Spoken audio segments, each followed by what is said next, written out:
Audible? Yes, sir. All right. We have another minute and then we get started.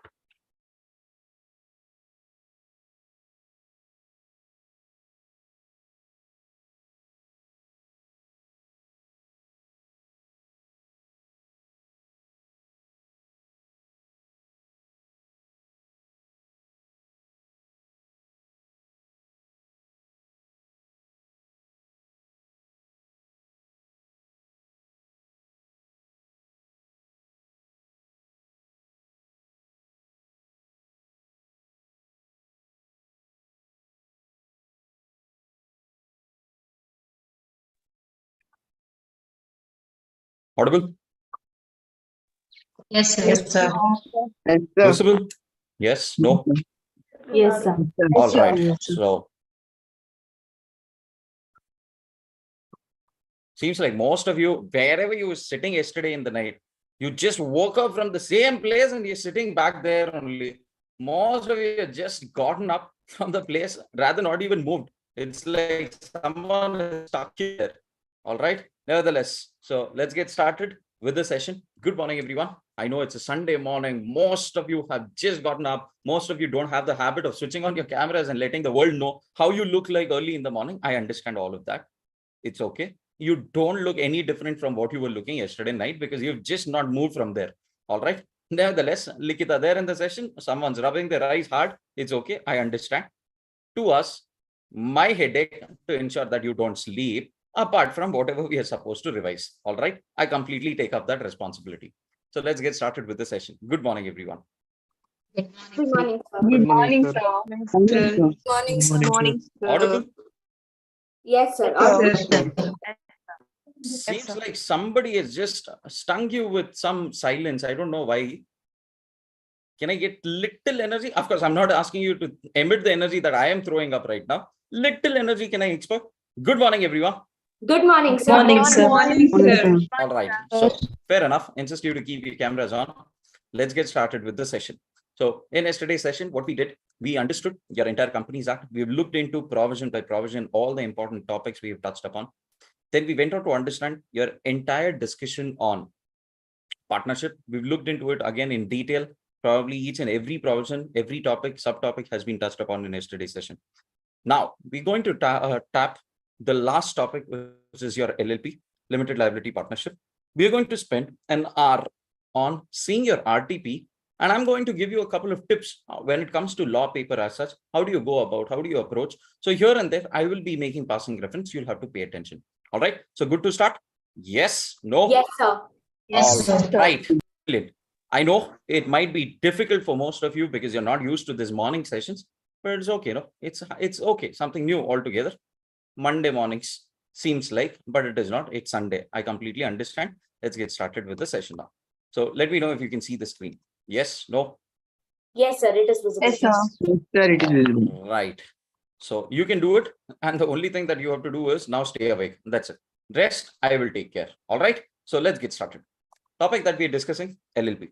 Important from exam perspective because this is going to fetch 5 to 10% of your question. All right, 5 to 10% of the questions are going to be from your LLP. Is it right, Funda? Answer is no. Why? Because it is combination of Companies Act and your partnership.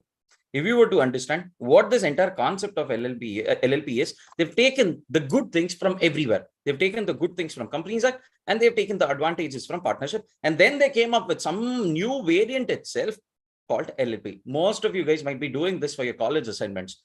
Take an assignment from another friend, take another assignment from the third friend, ensure it looks like some new product that you have built. Even you know you've copied, but the best part is you've copied only the good things from both of it. That's what LLP is all about. I hope I'm making sense right now. Everyone, yes, they're in the session. Brilliant. Yes. So what we do is we quickly look into the basics first, and then we get started with the rest of the complications. Now you'll have to remember because LLP has undergone quite a lot of amendments. All right. In your RTP also, if you see, there are a couple of provisions which they mentioned. What exactly are the amendments? What are the new things which have come up?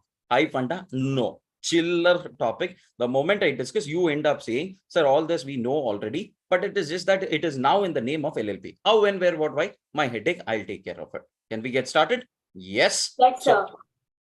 The first thing is LLP. All right. Where is it coming from, sir? It's coming from your LLP Act of 2008. All right. Nothing I found 2008. Maybe someone had a college assignment. What college assignment? Even we don't know. They had to bring up some new concept. So what they did, they brought up the concept of LLP of 2008 itself. Are you guys understanding? College concept does not mean I mean literally. All right. Most of you thinking which lawmaker was sitting and attending colleges back then? No. Right now, what I'm trying to say is they have taken advantages from both of it and they have come up with a new concept altogether. Now, what are the advantages or what are the features? Let's understand. Characteristics of LLP.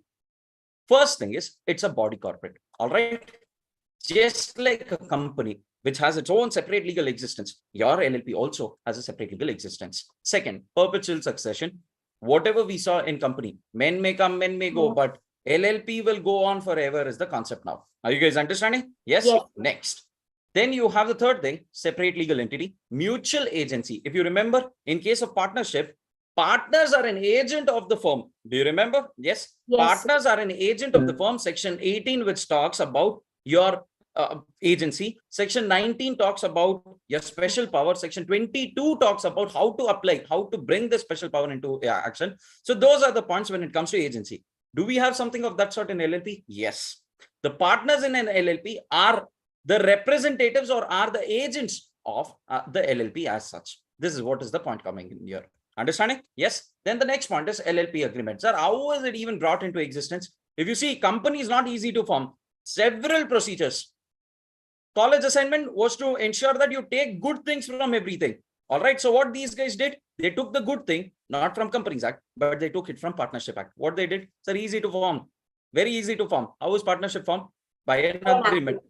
What is partnership? It is a result of an agreement. So LLP is also similarly a result of an LLP agreement where partners come together. Am I making sense, everyone? Yes. Next. It is an artificial legal person. It has its own common seal if you want. Liability. I don't have to get into detail. What we are learning is limited liability partnership. So goes unsaid. The liability is going to be limited itself. Sir, how, sir? In case of partnership, if you remember, Unlimited liability is not, we don't use the language unlimited. We use the language jointly and severally liable. What are we trying to tell there? Sir, there, tomorrow, if anything happens, sell your house, sell your kidney, sell yourself, bring in the money. That used to be the concept of entire discussion on partnerships liability and partners liability. When it comes to LLP, we have taken, what was the college assignment? College assignment was to take good things from everything. That's what they have taken. But from where? This time from companies. Companies, they have limited liability. Chota Bheem Private Limited. Yes, do you remember? 10 rupees, 6 rupees paid. How much is your liability? Company might have to pay 1 crore. That is company's headache. How much is your liability? Only to the extent of 4 rupees. This is the good thing which we see in Companies Act, and they picked it up and brought in LLP as well. Understanding, Tarun? Yes. Next point. Management of business. Who is going to take care of the business, sir? It's going to be the partners. Just like in case of partnership, who are going to take care of the business? It's going to be the partners. But the highlight is here, you have somebody more than partners who is called a designated partner. For all the purpose of communication, for all the discussions, we are going to refer to the designated partners itself, because they are more or less like amongst all the partners, the one which you can use for the purpose of all the communication, the designated partners. Understood, everyone? Yes. Next, we went on to understand minimum and maximum numbers. What is the minimum number? 2. 2. It's a partnership. It is not 1% partnership. I'm partnering with myself. You don't have all that concept. I hope I'm clear, everyone. All right. So goes unsaid. Minimum 2 persons required. Maximum, I'll leave it to you. Maximum, I'll leave it to you. You bring in 2,000 partners. I'll leave it to you. I have nothing to do with it. Partnership, can I have 200, more than 50? No, sir. You No, cannot sir, have only more than 50. You cannot According have to more than rule 10, 15. it is only- But where is this coming? 50 limit is coming from where? Partnership Act? No. Rule 10. It's coming from Rule your 10. Companies Act. It's coming from your Companies Act. Am I making sense, everyone? I repeat. Sir, In case of partners and in case of partnership as well as LLP, minimum number of members 2, very obvious, nothing high funda here. But what is the maximum? In case of LLP, I'll give you the permission, you go have how many partners you want.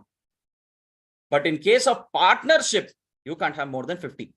No, sir, I will have more than 50. What will happen? Nothing I funda. I will call it as an illegal association. But who is telling it is an illegal association? Section 464 of your Companies Act. It is coming from Section 464 of your Companies Act. Am I making sense, everyone? Yes. 464 and all is not there in your syllabus, but it's good to know, right? How, or else how will you take the advantages? Assignment was to take good things from both of it. Don't forget, guys, I know it might be lame, but I want you to remember this concept is coming. The whole understanding of LLP is just to take good things from both of it. That's the whole thing of LLP being incorporated. I hope I'm making sense, everyone. Understanding? Yes. Next. Yes, sir. Business of profit only. Sir, can I have an LLP without profit motive? Don't No, give me heart attacks. Why?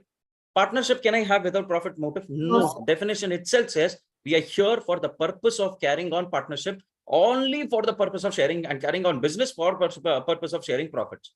All right. So therefore, can I have a club which is having a motive of not from making profit for the No, purpose sir. of partnership? Answer is no. If you remember partnership, we've discussed this. LLP also says, don't think about anything other than profits. You're here, carry on business, make profit, sharing it amongst your members or partners and leave. Don't come here as a Section 8 LLP. There's nothing called Section 8 LLP. Company, do we have Section 8? Yes, sir. Yes. What is the objective there? Only to Yes. make charities. We are here for charitable objectives. In case of companies, LLP, do I have any such No, sir. Section 8, Section 80, Section 800? Nothing. Nothing. I hope I'm clear, everyone. Understood? Yes. Next. Yes, sir. Investigation. Sir, can I carry on an investigation? Answer is yes. Compromise or arrangement. Sir, can I join 2 LLPs and start another third LLP? 2 LLPs are marrying to give birth to another LLP altogether. Possible? Possible. Possible. But can I have 2 partnerships coming together and starting another partnership? Don't give No, me heart sir. attacks It again. is just an- It is as good as you're merging 2 agreements to give birth to another agreement. Sir, how on earth is it going to make sense?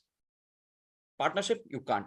LLP, can I? Yes, you can. Yes. Why? Because 2 different persons, artificial legal persons coming together and giving birth to another entity altogether is possible. I hope I'm clear, everyone. Understood? Yes, that is on your compromise and arrangement. Conversion into LLP. Sir, now that assignment was to find out all the good things, someone read your assignment. Reading your assignment, no one is going to take action. How active you guys are right now, you guys know. Mostly drowsy. Pay attention. Let's assume someone read. Let's assume I read your assignment. Now, I realize that any day continuing an LLP is advantageous compared to being a private company also. Compared to being a private company, it is better to be an LLP. So what I decided, can I convert a private company into LLP? Law Yes, gives you the sir. permission. Law gives you the permission. Therefore, conversion into LLP, is it permissible? 100% permissible. No problem at all. Understood, everyone? Crystal clear? Yes. Next one. E-filing of documents. Sir, I want to file documents just like a company. You can also file all your documents on the MCA platform, which we've already seen. I've shown earlier as well. So do we have a concept of foreign LLP? Yes, just like foreign company, Tesla. Do you remember the example that we understood? Yes. Yeah. So do we have something similar in case of LLPs also? Yes, we have the concept of foreign LLP in case of LLPs. All right. Now, what are the advantages of LLP? One of you quickly read all the points. Quick. One of you read all the points here. Advantages of LLP. Advantages of LLP is organized and operates on the basis of an agreement, provides flexibility without imposing detailed legal and procedural requirement, easy to form. All partners enjoy limited liability, flexible capital structure, easy to dissolve. I hope everyone's got a fair idea. What are the advantages? Now, if you're lucky, this also can come up for 3 marks in examination. Write a short note on all the advantages of having an LLP. Because what is the college assignment? College assignment was to find out advantages itself, right? So this itself can come up as a question for 3 marks. I hope I'm making sense, everyone. Understanding? Yes. Next point. Yes, sir. Partners and the relation. At the end of the day, what is LLP? It's a limited liability partnership. Gaurav. All right. At the end of the day, it is a limited liability partnership. So you'll have to pay details and attention to what these partners are going to do, what exactly, how does it work? So let's understand. First off, cessation of partnership interest. Looking at how interested you guys are, I decided I don't want to continue partnership at all. So can I bring a closure to this interest? Yes. I don't want to continue partnership or LLP with you guys. Now, what should I do in that case? It will be called cessation of partnership interest, where I am ceasing to be a partner in the LLP. How does it happen? Give a notice. All right. You're going to give notice that I don't want to continue with you guys because you are extremely active and I am inactive. All right. I'm talking from your perspective. I'm talking from your perspective. All right. So in this case, you will have to pay attention while you're attending sessions. First, give a notice, not less than 30 days to the other partners. Why? Telling you what is the reason, what is the intention, why do you want to move out? This is the first thing. All right. Now, once the notice is given, it could be considered for you to cease your partnership interest. Am I making sense? What are we talking about? Sir, I don't want to continue anymore with you guys as partner. I want to close the entire discussion on the partnership. Now, what will I do in this situation? Law says, give a notice. That could be one of the ways of seizing the interest. Second, operation of law. Let's assume X, Y, Z are partners in an LLP. One fine day, X committed suicide. Death. Simple. Yes. Now, because of this, will the partnership come to an end? 100% to the extent of X's interest in the partnership, there will be a cessation of interest. Am I making sense, everyone? Yes. So X will not remain partner anymore in the firm. Third one, cease to be a partner of LLP, still be a partner unless and until the notice has ceased to be partner or notice has been delivered to the registrar. What is the meaning of this? The moment you are not a partner in the firm, you will have to inform your daddy. Who's the daddy? The registrar. R2C. The registrar. All right. No, sir, I will not inform. Don't inform. Nothing will happen. I will still assume that you are a partner in the LLP. Imagine you are not a partner, but you forgot to give the notice. And in that time frame, there's a fraud. Imagine in that time frame, there are non-compliances of taxes. Who is responsible? You will also continue being responsible. Am I making sense? Or giving the notice is extremely important. I hope I'm making sense, everyone. Understood? Yes. Then liable for the obligations incurred while being partners. So what is he liable for? He's going to continue being liable only for those things for which or during which he was a partner. If he's not a partner itself, after that, if something happens, is he going to be liable? Answer is no. Answer is no. He is not going to be liable for it. And the last point is entitled to receive a share in the profits determined before the seizure. He is going to enjoy the profits as long as he's a partner. After leaving the firm, can he enjoy the profits? Answer is no. There's nothing of that sort which exists here. Understood, everyone? Understood, everyone? Yes. Sleepy? No, sir. No, sir. There in the session? Yes, sir. Mentally and physically, I hope. All right. Now, do you remember somewhere some faculty was teaching small company? Yes, sir. What is a small company? 4 A crores company and 40. which is satisfying two conditions. One on the paid up capital and the other one on turnover. Raksha there in the session? Yes. Paid up capital, 4 crores. Does not exceed 4 crores. Turnover does not exceed 40 crores. Do you remember the faculty at least? Yes, sir. Yes, sir. Right. Thank you. Now, given this, do we have something called small LLP? Yes, sir. Recently, they have come up with an amendment. All right. Come up with an amendment to say, so just like what you have a small company, I will give you the permission to consider or bring in the concept of small LLP as well. Now, how small is this small LLP? Let's understand. All right. So small LLP has been defined under section 2 clause TA, all right, of LLP, whose contribution is less than 25 lakhs or whose turnover is less than 40 lakhs. In that case, you will consider such LLPs as small LLPs. So simple, sir.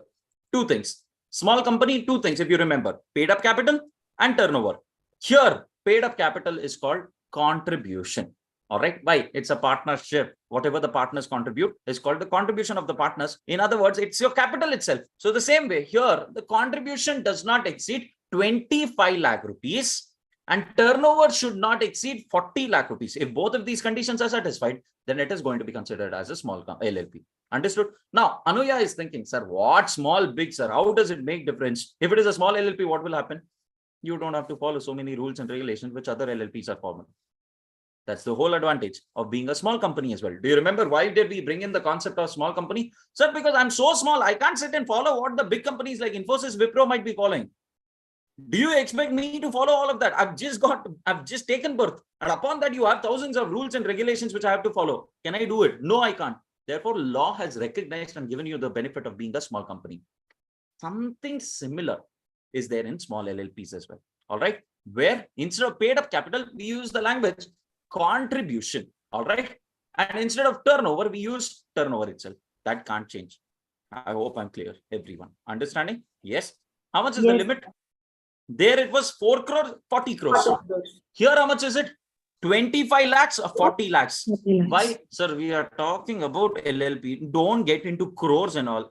Go out LLP, small LLP, first of all. Upon that, you want to talk in crores and all. Don't. You talk in lakhs. How much? 25 lakhs, 40 lakhs. I hope I'm clear, everyone. Easy to remember? Yes. Now, I'll not be surprised if this comes in examination for 4 marks. A case study can come in examination for 4 marks, or it could be for a 3-marker case study. Case study. Am I clear, everyone? Am I clear, everyone? Yes, sir. Yes. Yes, sir. Now, very important. Sir, tomorrow, just I want to go ahead and change this limit from 25 lakhs. I want to change it. Let's assume I want to make it 2.5 crores. Can I do so? Why? Because with time, there might be changes required. What you might have heard your parents often say, in my time, I used to spend 10 rupees for the entire month's expenditure. Today, in 10 rupees, you will not even get 1 day's mobile recharge. With time, the value of money is also changing. Yes or no? The same way.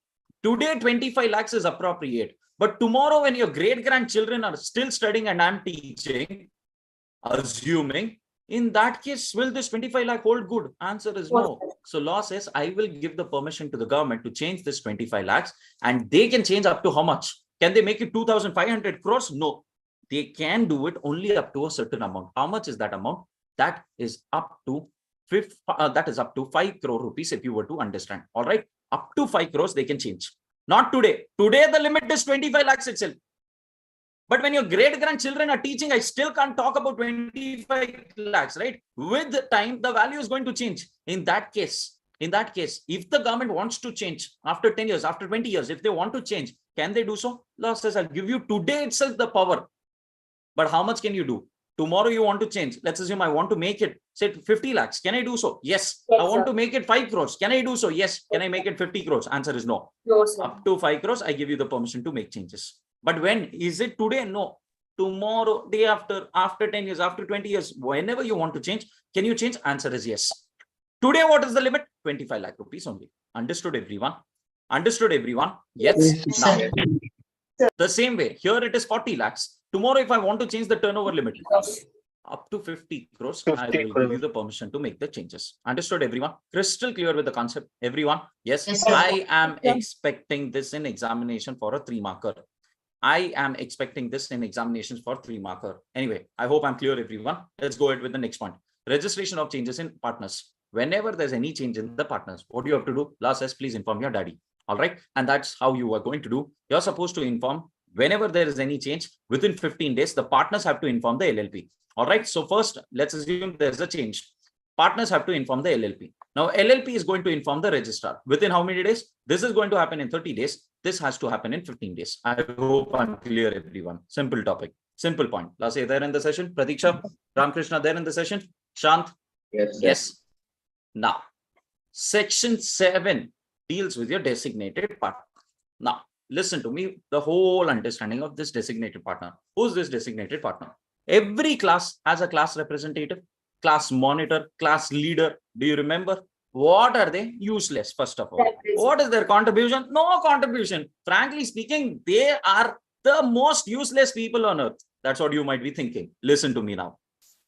Why do you have those? Any reason? Don't give me your personal problems. Don't give me your personal problems. Tell me what could be the reason of having a class leader or a class monitor. We cannot represent the huge crowd, rather than that they represent the huge crowd as a single person. As simple as that. All right. Let's assume I want to convey something to the class and I am not available. If I inform the class leader, don't you think it is sufficient to inform the entire class itself? He will go ahead and inform. Something similar. Let's assume in an LLP, I have 200 partners.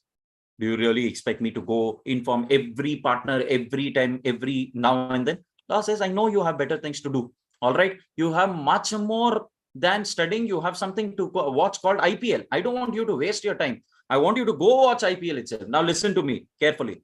Law therefore says, bring in the concept of designated partners. Who are these designated partners? They are the representatives of the firm. All right.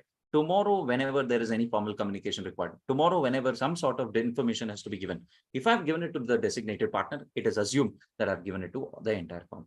Understood the logic of having a designated partner? Guys, I know I'm making it extremely, I'm giving all lame and funny examples, but this is the logical understanding to the entire discussion. I hope I'm clear, everyone. All right. Now, what is this designated partner? There's an amendment here. Pay attention. Pay attention. There's an amendment here. All right. Section 7 says every LLP shall have 2 designated partners. All right. Every LLP will have at least 2 designated partners. Now, can they be companies? No. Law says partners you want, you can keep them companies. I don't care. But designated partners must be individuals. Must be individuals. Can I have a class leader who's going to be a company? Can I have a class leader who's a partnership firm? Sir, it does not even make sense, sir. All right. Similarly, it does not make sense in having a designated partner anyone other than an individual. It has to be an individual itself. Am I making sense, everyone? Yes. Now, this person, at least one of them should be a resident in India. 2 important conditions. All right. First, every LLP should have 2 designated partners. They have to be individuals. Out of these 2, one of them must be a resident in India. Am I clear, everyone? Am I clear, everyone? Yes, sir. Have you come across something similar somewhere else? Yes, sir. Yes, sir. Where? One Where? person. Where? One person company. OPC. Natural person, Indian citizen, whether resident or not. Whether resident or not. But in case of LLP, law says, please note, I need 2 individuals who are designated partners, at least. Now, can I have 20? Yes, you can have 20 designated partners. But for me, the purpose of law is to clearly say, I need at least 2 persons who are going to be considered as designated partners. They must be individual, first point. Out of these 2, one should at least be a resident in India. Now, Vijeta's question is, sir, what is this resident in India? Something similar to OPC. Here also we have designated partners. All right. Who is a designated partner? A person who stayed in India for a period of, pay attention, for a period of 120 days in the immediately preceding calendar year, in the immediately preceding 1 year. All right. Pay attention to the details. The resident in India means a person who stayed in India for a period of not less than 120 days. 180 days. Now listen to me. All right. Sir, No, sorry, earlier it was 182 days. Now it is 120 days. Understanding, everyone? Yes. Earlier it was 182 days. Now it is 120 days. During the immediately preceding financial year. Do you remember during our sessions we had this confusion? During our session we had this confusion. Sir, year means what? Year they have mentioned during the immediately preceding year. Is it calendar year? Is it financial year? Which year, sir? While we were discussing LLP during our sessions, we had this confusion. I'm not sure how many of you remember. Now lawmakers have clarified that also. How? By saying, sir, 2 things. 1, it has to be a resident in India. That resident in India is a person who stayed in India for a period of not less than 120 days. OPC, how many days? Less than 20 days. Same 120 days itself. Just to ensure that whatever we learned in OPC, the same concept is coming even in case of your LLP as well. So no confusion at all. And there also, were we seeing calendar year or financial year? Financial year. Here also, instead of calendar year, whichever confusion, whatever is the possibility that you might come up with, it is going to be financial year. All right. Law is very simple and clear about it. Crystal clear with the concept, everyone? Yes. Now again, I'm expecting a question here as well. I hope I'm clear, everyone. Understood the concept? Understood the concept? Now let's get started with the topic. Next one. All right. I repeat. So the first thing that we saw, who's a designated partner? A designated partner is a person who is representing the LLP as such. How many designated partners should I have? 2. Minimum 2. You must have at least 2 designated partners. Is it greater than 2 or is it greater than or equal to 2? Greater than or equal to. Extremely lame question this could be, but very important from examination, because in examination you'll end up writing more than 2 partners. That is not the language. It is at least 2 designated partners. Shri Saujanya, understanding? Yes, Amok there. So Yes, at least 2 partners.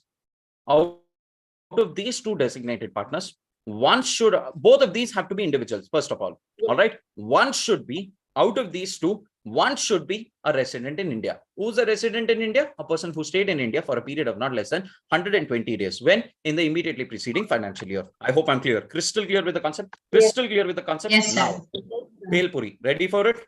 Yes. Ready for the questions? Yes, sir. All right. Pay attention now. Lika, there in the session? Yes, sir. Yeah, there. Yes, sir. Okay. Now listen to me very carefully. P and Co, S and Co comes together to form PS and Co. Is it possible? PS and Co LLP. Is it possible? Yes, sir. Yes, sir. Yes, Slap sir. yourself. Slap yourself. Those at of the you end just of said the yes. partnership. Those of you said yes. Slap yourself. What is P and Co? It's a partnership firm. All right. I know most of you thinking, sir, how is it partnership firm? Why will I write for an individual and company? If it was individual, I would have just written P. I wouldn't have written P and Co and S and Co. Use your brains while you're sitting here. All right, everyone. First of all, can 2 partnership firms come together to form an LLP? Answer is no. Sir. Why? Because, sir, for the purpose of LLP, I need persons. And is partnership firm a person? Answer is no. Use your brains while we are here. 200% focus. Raksha there, Anuya there. Let's get started now. Yes. Second point. P Limited, S Limited wants to start a partnership firm called PS and Co or PS LLP. All right. Want to start a partnership firm called PS LLP. Is it possible? Yes, sir. Yes, sir. Yes. How is it possible? Sir, 100% possible. 2 companies can come together to form an LLP. Why? Because for LLP, I need persons. Which person I've never mentioned, whether it is artificial or natural person. So can it come together? 100%. Yes, it can come together. I hope I'm clear, everyone. Understood? Yes. Now, there's one Bhelpuri. What is the problem? These 2 companies have come together. How about the designated partners? They have to appoint the designated partner. They will appoint the designated partner in this situation. Sir, because they both cannot become a designated partner. Why they both cannot become the designated partner? Individuals. Do you remember? I have clearly mentioned that I need individuals for the purpose of designated partner. So law says, why don't you appoint P Limited will appoint 1 representative, S Limited will appoint 1 representative, and those both will be the designated partners of the firm. Are they individuals? Answer is yes. But out of these 2, one, at least one, should be a resident in India. What is resident in India? A person who stayed in India for a period of not less than 120 days in the immediately preceding financial year. I hope I'm clear, everyone. Understood? Understood? Yes, Crystal sir. clear with the concept? Yes. Expect questions on this topic. Expect questions on this topic. I hope I'm clear, everyone. Can we proceed? Can we proceed? Yes, sir. Yes, sir. No. All right. Next one. Now, there is an amendment. I hope everyone's clear of it. Extent and liability of the LLP and partners. All right. Every partner is an LLP in an LLP is an agent of the LLP. They are not agent of other partners. They are agent of the LLP as such. Partnership, you are an agent of the firm as well as of the other partners as well. But when it comes to LLP, you are an agent of the LLP itself. Full stop. Am I an agent of other partners? Answer is no. You're not an agent of the other partners. I hope I'm making sense, everyone. Understanding? Yes. There in the session. Next Yes, sir. point. Next point. Extent of liability. All right. First of all, what is going to be the liability? Liability is going to be limited liability. Very obvious. All right. So LLP is not bound by anything done by the partners in dealing with the person. If the partner, in fact, has no authority to act for the LLP in doing a particular act, if the partner knows that he has no authority or does not know or believes him to be a partner of the LLP, what are we trying to say? Is the LLP responsible for your foolishness? Law says no. you don't have authority, but still if you have entered into transaction, is the LLP responsible for it? No, the LLP is not going to be responsible for it. First point. Second point, sir, in case if you still go ahead and enter into the transaction with me, let's assume I'm a third party. If you still go ahead and enter into a transaction with me, now in this situation, if I have the understanding that you are coming here to enter into transaction on your own account, not as a partner, is the LLP responsible for what you've done? Answer is no. No, sir. LLP cannot be held responsible. Understanding? Yes, Yes, sir. no. Yes, sir. Next point. Yes, sir. LLP is liable if a partner is liable to any person as a result of any wrongful act or omission on his part in the course of business of the LLP with its authority. What is the meaning of it? Let's assume if you've done within your authority, within your powers, is the LLP responsible for it? Yes, sir. Answer is yes. Yes, sir. Even though it might be wrongful act, even though it might be an omission, but still, are you responsible? Is the LLP responsible for what you've done? Yes, Answer sir. is yes. LLP would be responsible for what you've done. I hope I'm clear, everyone. Yes. Yes, An sir. obligation of the LLP, whether arising in the contract, shall solely be the obligation of LLP. So when it comes to partnership, if you remember, responsibility of the partnership firm is also the responsibility of the partners. But when it comes to LLP, responsibility of the LLP is the responsibility of LLP only. It does not become the responsibility of the partners. Why? Because partner and the LLP are two different people altogether. But in case of partnership, firm, Both your are same. firm and partners are one and the same. I hope I'm clear, everyone. Understood? Yes. Yes. Yes, sir. Last point, liabilities of the LLP shall be met out of the property of the LLP. Very obvious. Whatever is the liability of the LLP, that has to be met from the property of the LLP itself. Should I sell my kidney, my Sir. house, my personal property and bring in money as a partner? Answer is no. There will be no such scenario. I hope I'm clear. Yeah, understanding, everyone? Sleepy? Boring? No, sir. All Yes. right. No, sir. Jivita there. Let's get started. Next one. Changes in name, section 17. 200% focus. Again, there's a slight amount of amendments and updates here. All right. Now, what is the change in name? Let's assume I want to go ahead and change the name of the firm. Can I do so? Answer is yes, you can. All right. First thing. Answer is yes, you can. But there are a few terms and conditions which you have to satisfy under section 17. Let's understand what are the terms and conditions. Shall I read it out quickly? Yes, they're in the session. Yes, sir. Yes, sir.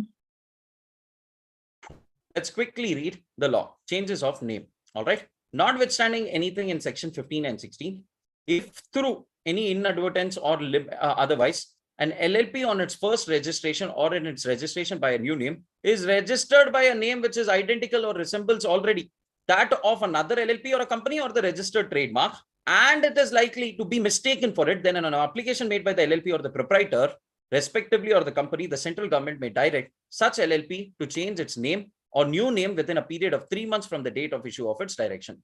Sir, we didn't understand head and tail. No problem. Listen to me now. What are we talking about?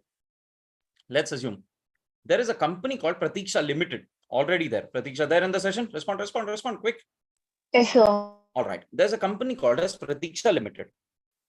Rochelle started his own LLP, but this time, instead of keeping it as Rochelle LLP, he's kept it Pratiksha LLP. There is a company called Pratiksha Limited. Rochelle has started another LLP called Pratiksha LLP. Now, you and me as a layman, don't you think we'll get confused? Don't you think we will get confused? Yes. Lawmakers understood this. Lawmakers said, I don't want this kind of confusion. When you have already got yourself registered as an LLP, and if I find that it is identical to whom?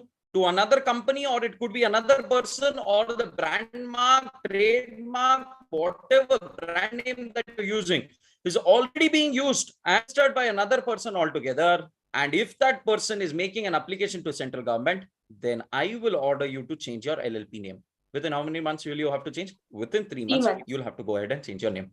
Understood the reason, understood the concept. Tomorrow, let's assume Pratiksha Limited makes the best oil in the country. All right. It manufactures the best oil in the country.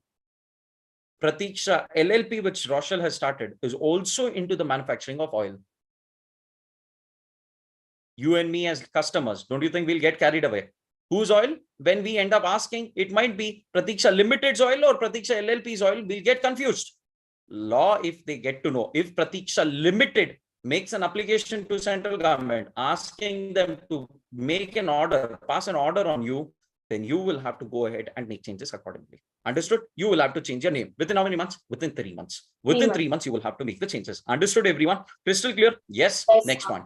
Yes, A sir. partner is not personally liable directly or indirectly solely by the reason of being a partner of the firm. Very obvious. Yes. Just because you're a partner, does it mean that you are responsible for anything and everything happening in the firm? Answer is no. Answer is no. Why? Because this is limited liability partnership. Don't get carried away. It is taking the advantages of a company here. Just because you're a shareholder in Infosys, tomorrow anything goes wrong in Infosys, will you be responsible? No, Can sir. the cops come and catch you telling that you are the owner of the company, so you will be jailed? First of all, having one share, upon that you are being jailed. Wow. Is it even making sense? Law says no. I understand similar problem might be there in LLP also. Therefore, just because you are a partner in the partnership firm, all right, just because you are a partner in an LLP, can I hold you responsible? Answer is no. You will not be held responsible until and unless it is proven. I hope I'm clear, everyone. Understood? Yes. Next point. An application shall be made maintainable within a period of 3 months from the date of incorporation or registration or change of the name of the LLP under this act. Now, listen to me, the problem here. Rochelle LLP or Pratiksha LLP, which Rochelle has started, is there. It's been doing the business. Pratiksha Limited already knows that Rochelle Pratiksha LLP is being created and it is using the same name for the purpose of manufacturing of oil. Pratiksha said, sir, we'll see later, sir. Right now, I'm busy. What? Doing what? I'm sleeping. All right. So let's not disturb myself. I will come after 30, 40 years. After 30 years, I will come and make the application to the central government, telling them, please ask Rochelle LLP to change or Pratiksha LLP to change the name. Do you think government is going to do that? No, sir. Do you think government is going to do that? Government says, I had better things to do. All right. I have better things to do. In this case, law says, what is going to happen is Pratiksha Limited has 3 years from when? From the date Pratiksha LLP got registered or incorporated. Within 3 years, if at all Pratiksha Limited has any problem, you make an application to the central government. After that, if you come and make an application, I'm not going to entertain. After that, if you come and ask me to ask Pratiksha Limited, Pratiksha LLP to change their name, do you think I will entertain? Answer is no, I will not. Understood the example, everyone? Understood the example, everyone? I repeat. What are we talking about? It's a scenario where there is Pratiksha Limited, some 1985 old company. All right. And now Pratiksha LLP is also being started by Rochelle. When? In 2010. All right. In 2010, this company was also started. Now, after 13 years, Pratiksha Limited got to know that Pratiksha LLP is also existing, and we don't want that because they are students or people as such. Consumers will get confused. So Pratiksha Limited now wants the government to go ahead and request Pratiksha LLP to change their name. Do you think government will entertain? No. Law says no. I have better things to do. What were you doing in the first 3 years? It's not 3 days, 3 months that I've given. I've given you 3 years. After 3 years also, if you haven't been able to identify, that means something is wrong with you. Something is wrong with you. You should have checked. You didn't check. Now I'm not going to agree to it. You cannot make an application. If you want to make an application, you should have done it within 3 years from the date of incorporation of whom? Of Pratiksha LLP. Understood, everyone? Understood, everyone? Crystal clear with the concept? Yes, sir. Yes, sir. Now, next point. Where a limited liability changes its name, it shall within 15 days give a notice to the registrar along with the order of the central government, who shall carry out the necessary changes and give you a new certificate of incorporation. Let's assume central government, Pratiksha has made the request within 3 months itself. Now, is it valid? Yes, it is valid. Yes, sir. So I have to go ahead and make the changes. Within 15 days, whatever changes I've made, I have to inform the daddy. Who's the daddy? Registrar. Registrar. All right. Now, once I register, is going to issue a new certificate of incorporation. What is certificate of incorporation? It's like your birth certificate. All right. The document has to be used, and that document will be issued by the registrar, and that has to be used for the purpose of all the correspondences going forward. Understood, everyone? Understanding what we are talking about? Yes? No? Yes, sir. Yes, sir. Yes, sir. We'll put it in a chart. Wait. All right. If the LLP is in default, of complying with all of these, then LLP shall be liable for all the penalties which are going to arise in this case. All right. Even after asking you to make changes, sir, I will not follow, you do whatever you want. In that case, I will make all the required penalties. I will apply whatever the penalty has to be applied on you, and that will come into picture. As simple as that. Understood, everyone? Simple topic, everyone. Crystal clear with the concept? Crystal sir. clear with the concept? Yes, sir. Yes. Now, for those of you who haven't understood, let's put the entire discussion on chart. There's this company called Pratiksha Limited. When was this company incorporated? 1985. Pratiksha there in the session? Yes. Now, Yes, sir. there's another company called Pratiksha LLP. All right. There's another LLP called Pratiksha LLP. Now, what is going to happen in this case is, let's assume this LLP has got incorporated. Law says, I'll give you 3 years from the date of incorporation. All right. Whom is it giving time? It is giving time to Pratiksha Limited. Within 3 years of date of incorporation of this LLP, the new LLP, you should make an application to the central government. Now, central government is going to give 3 months. Let's assume what you have told is correct. All right. What you've told is correct. Now, it is going to give 3 months to LLP to change its name. All right. Once it changes its name, once the name is changed, all right, it has 15 days to inform the registrar. All right. To inform the registrar of LLP. What should it inform? It should inform that I have changed my name. Now, what will the LLP do? Registrar of LLP do? He's going to issue a new certificate of incorporation. Understood, everyone? Understood, everyone? Crystal clear with the concept? Crystal clear with the concept? Yes, sir. Yes. Put this in Yes, your sir. chart. Open your books. Quick. Open your books. Quick.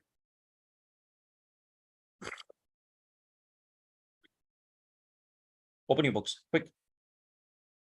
Change in name. Change in name. Put the topic.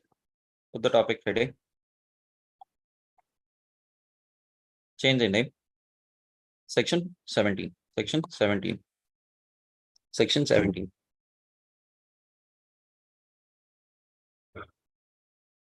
Am I audible? Yes, Yes, sir. no? All right. Section 17. First thing that you're going to do is open, just write this way. Example. First example. Pratiksha Limited within brackets, right? Incorporated in 1985. This is just an example. Ashwini there? Darshini there? Tejaswini? Manju? Yes, sir. Yes, sir. Someone there? Gaurav? Respond quick. Yes, sir. All right. Within brackets, right? Incorporated in 1985. All right. Full stop. Another LLP was incorporated. By Rochelle. Just write R if you want. By Mr. R. With the name Pratiksha LLP. With the name Pratiksha LLP in 2022. Quick summary, full stop. Quick summary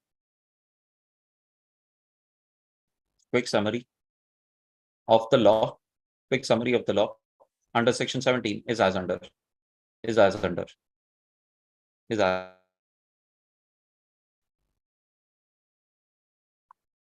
Pratiksha Limited gets 3 years.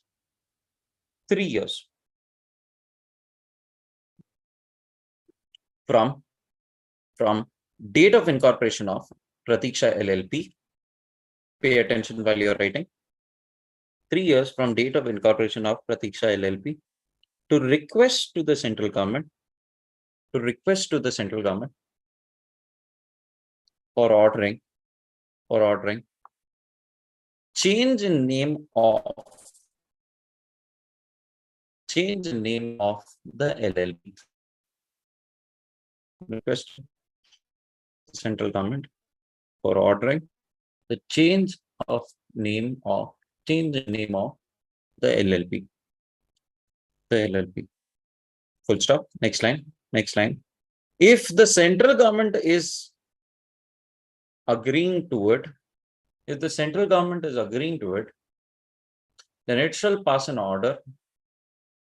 Then it shall pass an order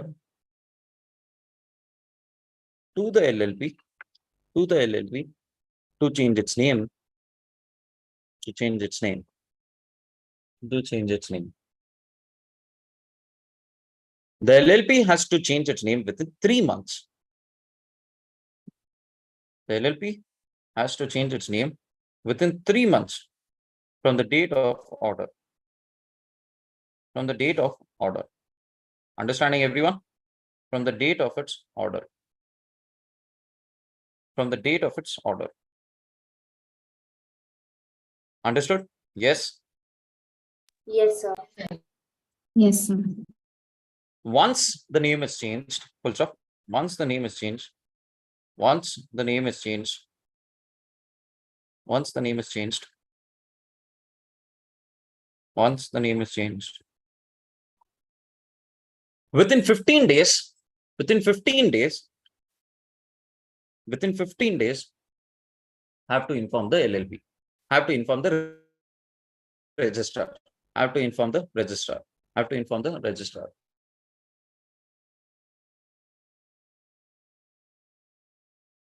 Have to inform the registrar. Who has to do this, by the way? Who has to inform, by the way? LLP. You say LLP will change, no? Whose name is changing, they will inform, right? So LLP has to inform, within brackets, right? LLP has to inform. I thought it was obvious. Within brackets, please write LLP has to inform. Close the bracket. Close the bracket. To the registrar. To the registrar. And the registrar is going to issue. The registrar is going to issue a new certificate of incorporation. A new certificate of incorporation with the new name. A new certificate of incorporation with the new name. I hope I'm clear, everyone. I hope I'm clear, everyone. Yes, sir. Understood? All right. Next, extent of liability. All right. So what is the liability of the partners? Now pay attention. Next point. Next point. We're talking about the next point. All right. So the liability of the partner is going to be limited. That all of us know. Yes. Why? Because we are talking about limited liability partnership. So there cannot be a scenario other than limited liability. So the partner's liability is going to be limited. Will they be personally liable? Answer is no. Attention, attention on screen, everyone. Viksha. So everyone, please note, LLP, the whole point itself is that partners are going to have limited liability. Last year there in the session, half there, half not there. I'm there. 200% focus. All right, everyone. First thing you'll have to remember, liability is going to be limited. All right. Are the partners going to be personally liable? There is no, partners cannot be liable personally. That's the whole advantage of LLP. That's the whole advantage of LLP. So what does the law say? Partner is not liable personally, directly or indirectly for any of the obligations. All right. The provision of section 27.3, 27.1 shall not affect the personal liability of the partner for his own wrongful act or omission, but a partner shall not be personally liable or for an act or omission of any other partners of the LLP. What is the meaning of this? First thing, are the partners personally liable? Answer is no. No, sir.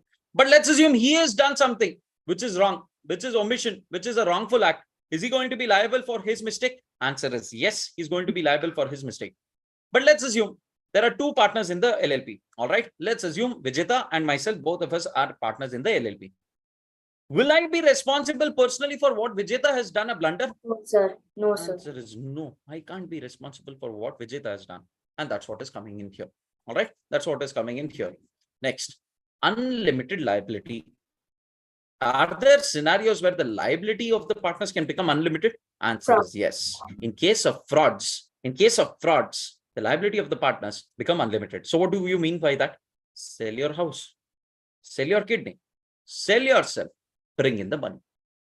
That is the concept of unlimited liability. There's no limit on the liability in case of frauds. All right. Let's quickly read the law now. In case of frauds, in the event of act which is carried out by the LLP or any of its partners with the intent to defraud the creditors of the LLP or any other person or for any other fraudulent purpose, the liability of the LLP and the partners who acted with the intent to defraud the creditors or any fraudulent purpose shall become unlimited for all the debts and other liabilities of the LLP. What is the meaning of this? If you are doing something to defraud the creditors, all right, purposely I want to carry out a fraud to ensure that I don't have to pay the creditors, or if I carry out any other fraudulent activity, my liability is going to become unlimited. My liability is going to become unlimited. I hope I'm clear, everyone.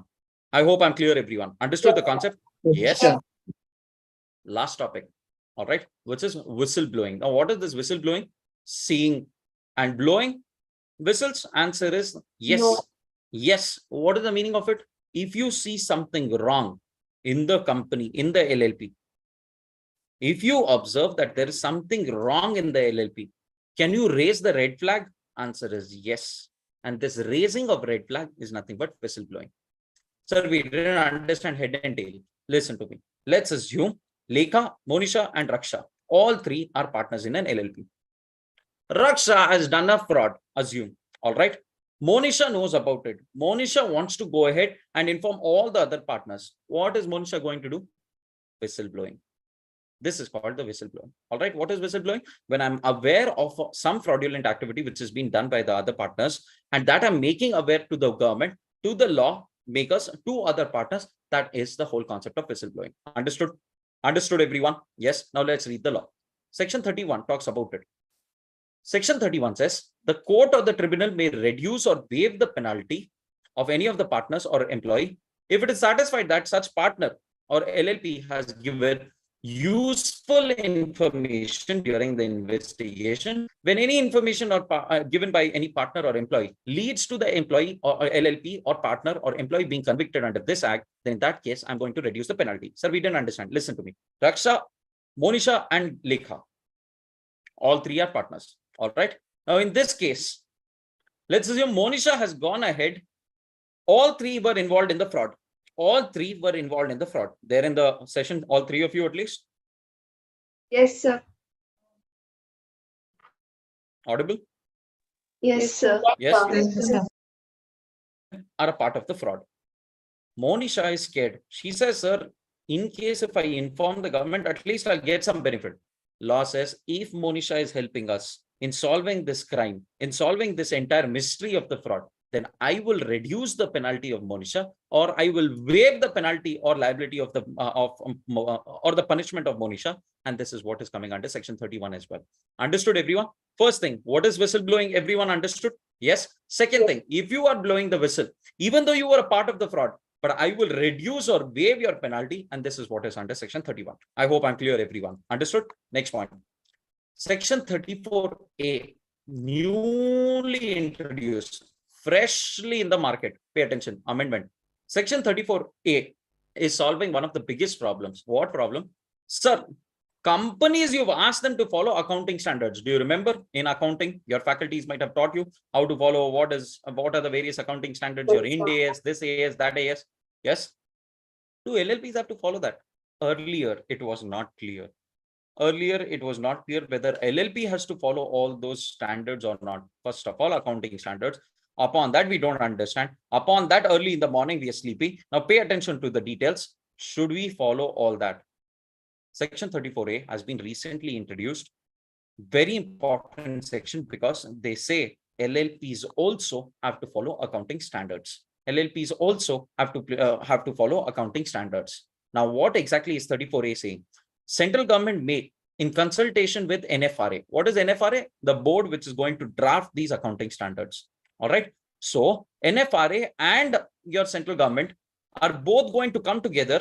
Whatever under section 132 of the Companies Act, under Companies Act, whatever accounting standards that you're framing for companies, the same thing can be framed even for LLPs. The same thing can be framed even for LLPs. What all? Accounting standards and auditing standards. What are accounting standards? Anyone? GAC. The GAC. Yes, sir. Apart from that, that is just one of the concepts of accounting standards. What is accounting standard? Sir, 5 P's, sir. 5 P's. Principles. Go ahead. 5 P's or 5 C's? P, sir, P. Go ahead. What are those?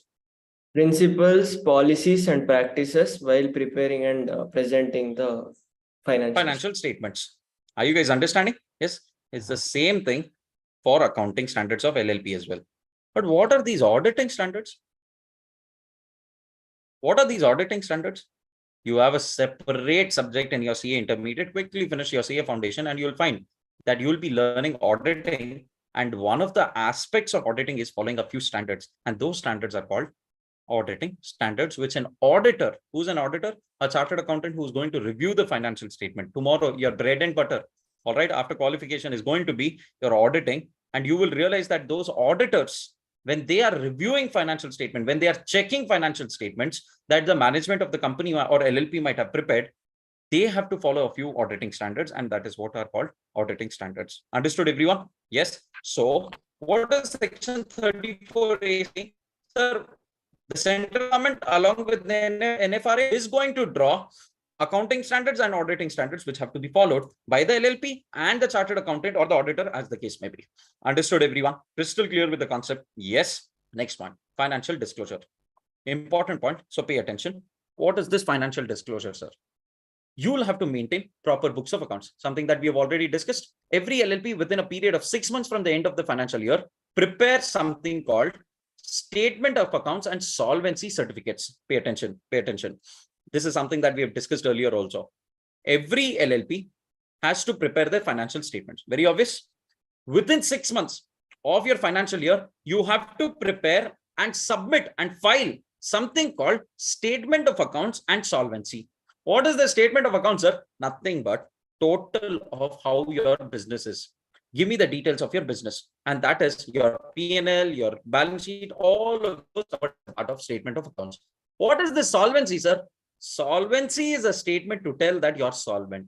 As an LLP, you are solvent. You've not become insolvent. That is something additionally required only in LLP. Is it there in your Companies Act or partnership? Answer is no. But this is additionally coming in case of LLP. Understood, everyone?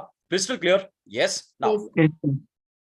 this has to be signed by the designated partners. Every LLP shall file an annual return with the registrar within 60 days of the closure of its financial year. What is the meaning of this? Within 60 days from the closure of your books, from the closure of your financial year, inform your registrar how have you performed.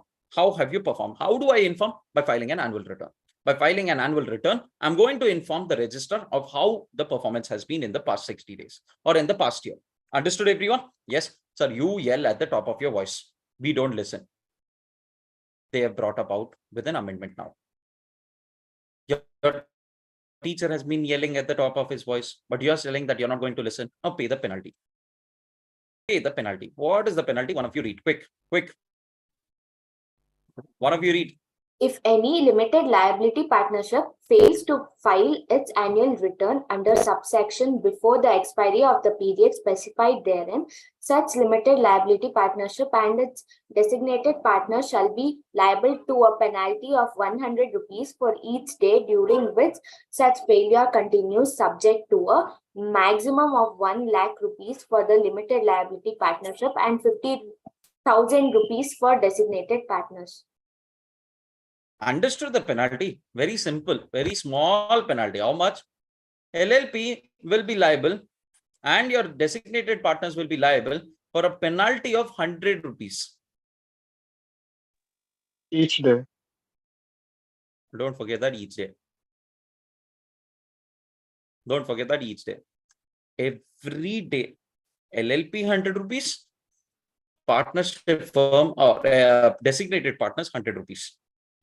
Like this, if you keep on 100 rupees each, one fine day, you will realize that enough collection you've got for keeping your Ganesha idle in the street. All right, for having that function of your Ganesha collections. But right now, law says like this, you will end up being useless. You will end up raising how much ever you want. I will keep a cap on the total amount, not more than 1 lakh in case of LLP, not more than 50,000 for your designated partners. Understood? So maximum penalty can be 1 lakh rupees for LLP and 50,000 for designated partners. I hope I'm clear, everyone. Understood? Crystal clear with the concept? Yes. Next. establishment of special tribunals. Now, tomorrow, if there is something happening in the company, you want to file a case before the courts. Can you file a court? Law says yes. Now going forward, I will set up separate courts for only handling your LLP matters. All right. If you want to file a case, if you want to sue upon someone, if there is anything, then you can go ahead and file a case against the tribunal, which is being set up only for the purpose of LLPs. Just like for companies, we have NCLT. What is NCLT? National Company Law Tribunal. Something similar we are going to have for LLPs as well. Understood, everyone? Yes. Now, important thing from exam perspective: difference between LLP and partnership, difference between LLP and companies. Extremely important topic because this has been asked in examination several times. One of you read these points. First, read difference between LLP and partnership form. Quick. Regulating Act, LLP. The Limited Liability Partnership Act 2008. Partnership Firm. The Indian Partnership Act 1932. Body Corporate, LLP. It is not a body corporate. Partnership Firm. It's not a body corporate. Separate legal entity, LLP. It is a legal entity separate from its members. Partnership Firm. It is a group of persons with no separate legal entity. Creation, LLP. It is created by a legal process called registration under the LLP Act 2008. Partnership Firm. Registration is voluntary. Only the registered partnership firm can sue the third parties. Sorry, sir. Registration, LLP. Registration is mandatory. LLP can sue and be sued in its own name. Partnership firm. Registration is voluntary. Only the person's registered partnership firm can sue the third parties. Perpetual succession, LLP. The death, insanity, retirement, or insolvency of the partners does not affect its existence of LLP. Members may join or leave, but its existence continues forever. Partnership firm. The death, insanity, retirement, or insolvency of the partners may affect its existence. It has no perpetual succession. Minor as a partner, LLP. Minor cannot be admitted to the benefits of the LLP. Partnership firm. Minor can be admitted to the benefits of the partnership with the prior consent of the existing partners. So it's about the minor partner. I hope I'm clear, everyone. Yes? No, sir. Minor. Minor Partner. only admitted for the benefits of the partnership. 99% of you have nodded your head. Minor partner. All right. There's no such concept called minor partner. I have told this time and again. Still, we end up making the same blunder. I don't understand how. Why? Now, one of you read the next difference between LLP and partnership, LLP and company. Again, important from exam perspective. One of you read quick. Read. Good. Anyone? Difference between LLP and companies. Regulating Act, LLP. The LLP Act 2008. Limited Liability Company. The Companies Act 2013. Members, partners, LLP. The persons who contribute to LLP are known as partners of LLP. Limited Liability Company. The persons who invest the money in the shares are known as members of the company. Internal governance structure, LLP. The internal governance structure of LLP is governed by contract agreement between the partners. Limited Liability Company. The internal governance structure of a company is regulated by statute, that is Companies Act 2013. Name, LLP. Name of LLP to contain the word Limited Liability Partnership or LLP as suffix. Limited Liability Company. Name of the public company to contain the word limited, and private company to contain the word private limited. So could you scroll the screen, sir? Private limited as suffix. Number of members or partners in limited liability partnership, minimum 2 members, maximum no such limit on the members in the act. The members of LLP can be individuals or body corporate through the nominees. Limited liability company, private company, minimum 2 members, maximum 200 members. Public company, minimum 7 members, maximum no such limit on the members. Members can be organization, trust, another business form of individuals. Liability of members, partners, limited liability partnership. Liability of partners is limited to the extent of agreed contribution in case of intention is fraud. Limited liability company. Liability of a member is limited to the amount unpaid on the shares held by them. I hope each one of you have got a flavor of the entire topic now. All right. Now, with this, I come to an end of the revision. Hold. Does not mean that I've come to an end of the session. Pay attention now. We have discussed all the 3 chapters in length and breadth. Exactly 4 hours we have spent on revising all the 3 chapters, where you can expect easily 20 to 22 marks only from this. All right, easily 20 to 25 marks, or more, maybe more than that, only from these 3 chapters. We have looked into all the amendments, relevant amendments, I would say. We've looked into all the questions of the previous examinations as well in yesterday's session. If you remember, RTPs were solved. A couple of question papers also we've discussed in the yesterday's session. We've seen partnership. We've seen Indian Contract Act, rather Partnership Companies Act, and your entire discussion on LLP Act. We quickly take a break of 5 minutes. We come back, 45 minutes, wholehearted, dedicated time that we spent only on RTP of your latest attempt, all right? Or the latest RTP is something that we're going to touch upon. And I will be covering a portion of your Indian Contract Act as well, while I'm going to discuss this, and Sale of Goods Act. Right now, again, from the purely from the RTP perspective. I hope I'm clear here. Okay. So come back. 45 minutes, it's going to be a fast train. You will have to come back with the 100% focus. I'm going to spend 45 minutes only on solving your immediate RTP. It's going to be quick, so you'll have to come back with 100% focus. That's why I'm giving you a quick break of 5 minutes. All right, come back soon. 5 minutes, 9:15 we start. Okay, sir.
Audible?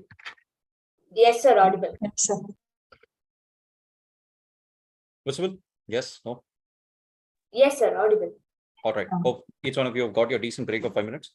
And now we get started with the RTP.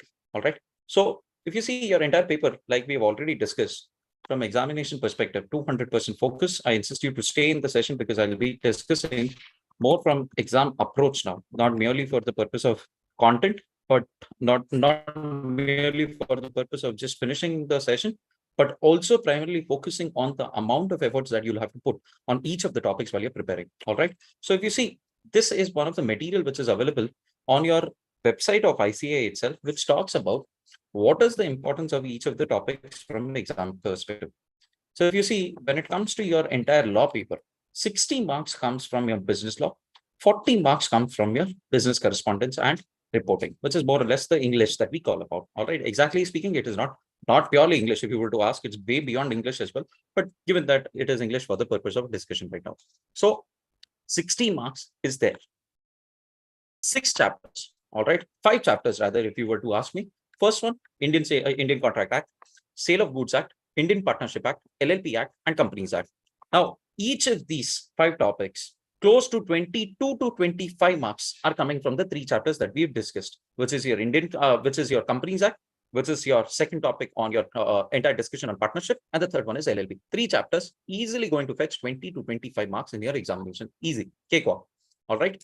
Important thing, Indian Contract Act and Sale of Goods Act is equally important, not just from your examination perspective, but also important from your intermediate perspective as well. Learning law together intermediate, our entire discussion is going to be purely based on discussions that you are having in Indian Contract Act today. Am I making sense, everyone? Yes. So if you were to plan your preparation, what I'm saying is ensure that there are few topics which they have mentioned. So this is the material which is available on ICA's portal also. These are few topics which you have to pay extra attention while you're preparing. All right. Why? Because this is the syllabus which ICA has framed and put up on their website. Am I making sense, everyone? Yes. So I repeat, what am I trying to say? These are the 5 chapters. Against each of these 5 chapters, they've given important topics. Can I say these are the only topics which will be asked in examination? Answer is no.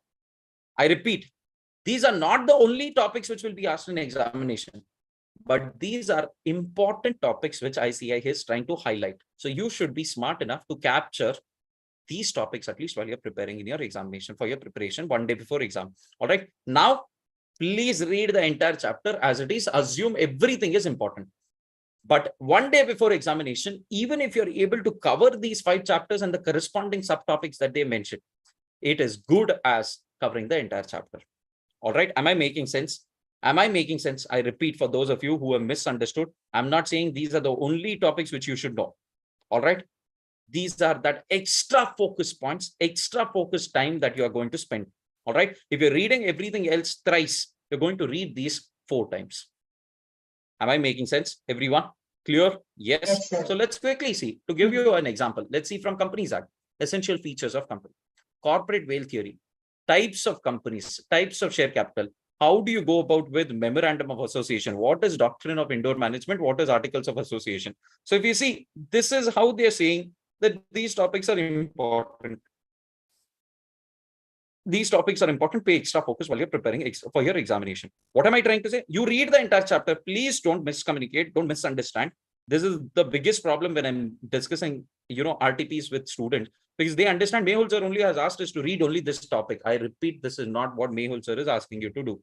What I'm saying is, if you're reading other topics thrice, you read these topics 4 times. Why?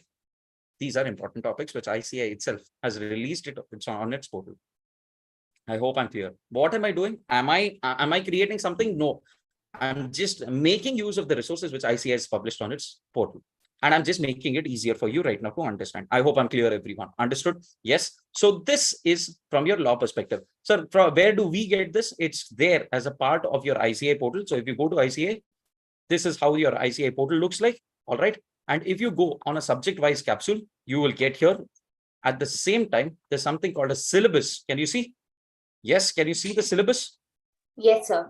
this PDF is nothing but the syllabus. It's there for each and every subject of your syllabus. All right.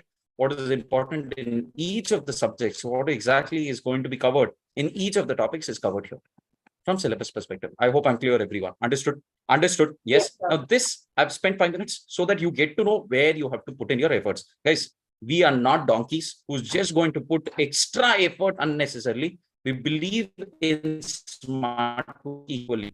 As much as hard work is important, we believe in hard work. And this is how I work smart. I hope I'm clear, everyone.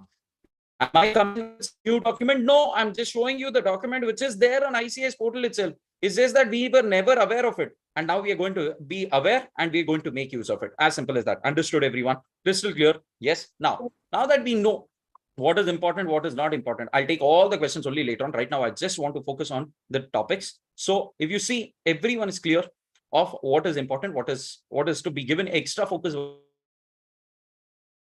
These chapters from your business correspondence, 40 marks. 40 marks. Now, whoever the faculty is, I'm sure he or she might have looked into the topic. He or she might have taken you through the topics in detail. Pay extra attention on this 40 marks. Make it or break it. Make it or break it. Why? Because let's assume if you're able to score 40 out of 60 in your law, all right? In law, if you're able to score 40 out of 60, I'm giving the hypothetical scenario where the paper is extremely difficult. Still, if you have done fairly well, 40 out of 60, and another 30 marks out of this 40. All right. I'm talking about another scenario where out of 40, I'm telling everything might not be right. Even if you're able to score 20, forget about 30. Even if you're able to score 50% of it, still you're getting an exemption score. Still, you'll end up getting us an exemption score. Flip side. All right. Let's assume here if you're able to score 30 out of 40. And if you score out of that 60 in law, out of 60, if you're able to score another 30 there, 50%, I'm discounting it completely. 30 here, 30 there. Still, you'll end up getting exemption score. Am I making sense, everyone? Strategically plan your paper. Strategically plan your paper. It is easy. It is simple. It's just that we make use of our comments while we are preparing. All right. Now, let's go to the RTP. Let me know if you can see the screen. Yes, no, respond, Yes, respond. Yes, sir. We are All able right. So what we are going to do is we're going to quickly look into the RTP once. We're going to understand what is important at a very macro level. All the 20 questions are going to be looked into. So if you see, how is your RTP designed? Your RTP is designed into first 10, 12 pages are only on the amendments. All the important amendments have been discussed. There are a few small amendments where they've given the old law and the new law, both, where they're speaking about changes in penalty. Earlier, it was 1 lakh. Now they have made it 5 lakhs. Some small insignificant changes are there that I insist you to read it on your own. Will that be asked? Maybe not. Maybe not, but it's good to know. You read it once. All right. In your RTP, if you see, there are all the relevant important amendments have been discussed now. Example, small LLP, your entire discussion on changes in name, residential status, how it is going to change if it is an LLP, if it is a designated partner. Instead of 182 days, they made it 120. So these kind of important and relevant amendments have been discussed. Apart from that, there might be small, minuscule, small amendments which I insist you to read, which could be a penalty. Example, earlier it was 1 lakh. Now they made it 5 lakh. Do you really need my help there? Answer is no. So that is available on the RTP itself. Now, what is important is part 2 of your RTP. We are discussing June 23 RTP. All right, the latest attempt, which is available now. We are going to quickly look into it at a very macro level. I'm going to discuss your Indian Contract Act and Sale of Goods Act as well at a very macro level. But those topics which are there in Companies Act, Partnership and LLP, I'm going to get into details as well. Don't worry. Can I get started? Can I get started? Yes. Yes, sir. Yes. All right. So the first question is true or false? In simple terms, they are asking which of the following are valid contracts. Let's quickly see. A owns 2 cars, is selling the red car. All right. When who owns 2 cars is selling red car to B. B thinks he is purchasing the black car.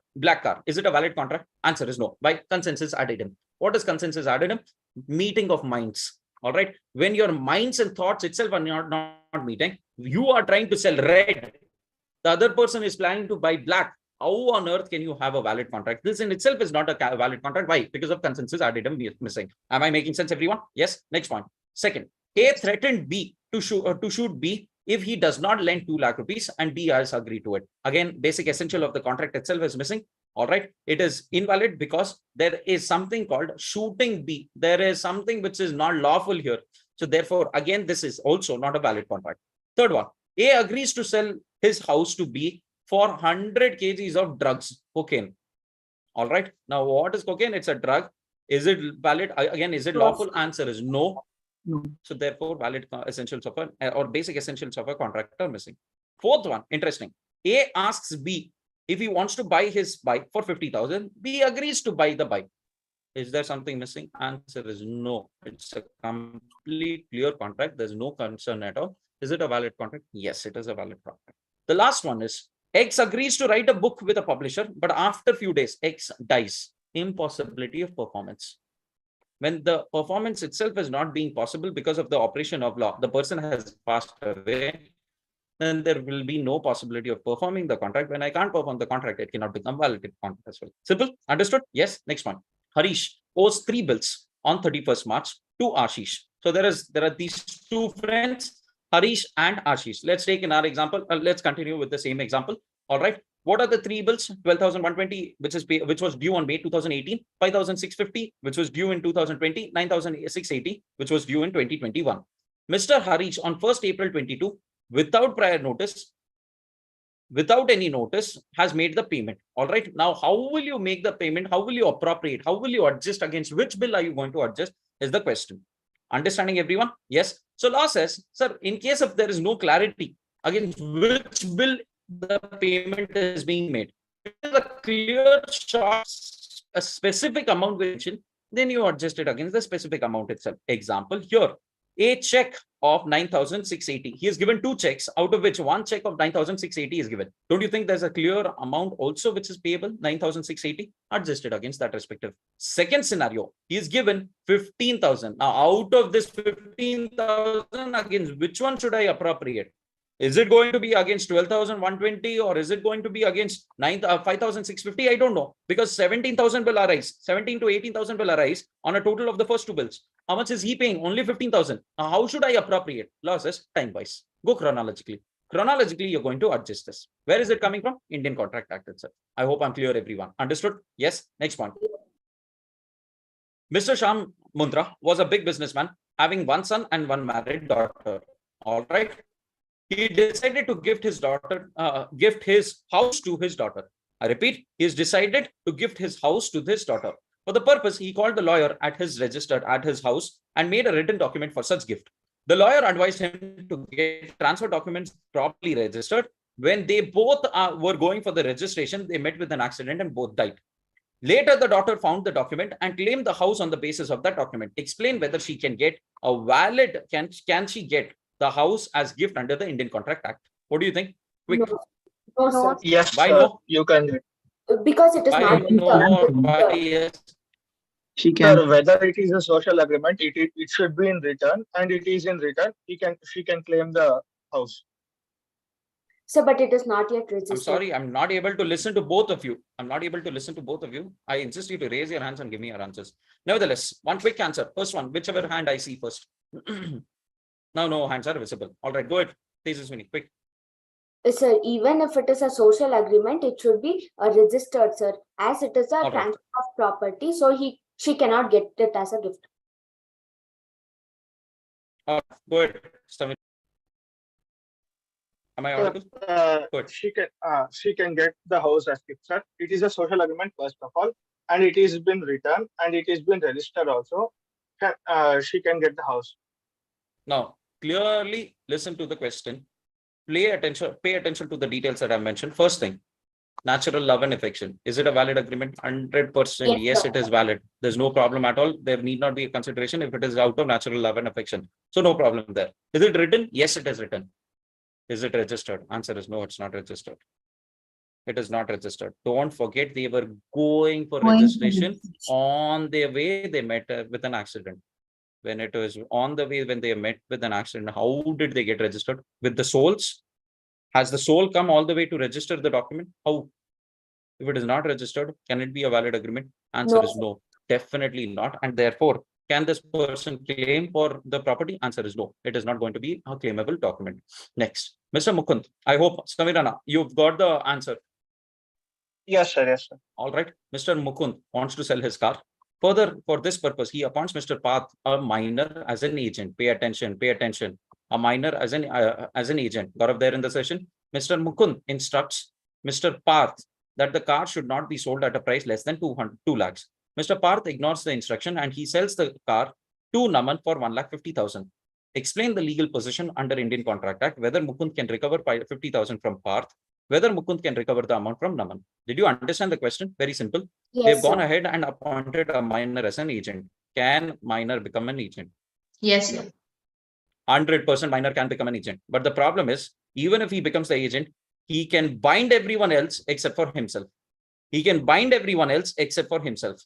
Yes. So here what has happened, out of 2 lakhs, I have clearly given an instruction that it should not be anything less than 2 lakhs. But he's gone ahead and sold it at 1,50,000. Must have been you.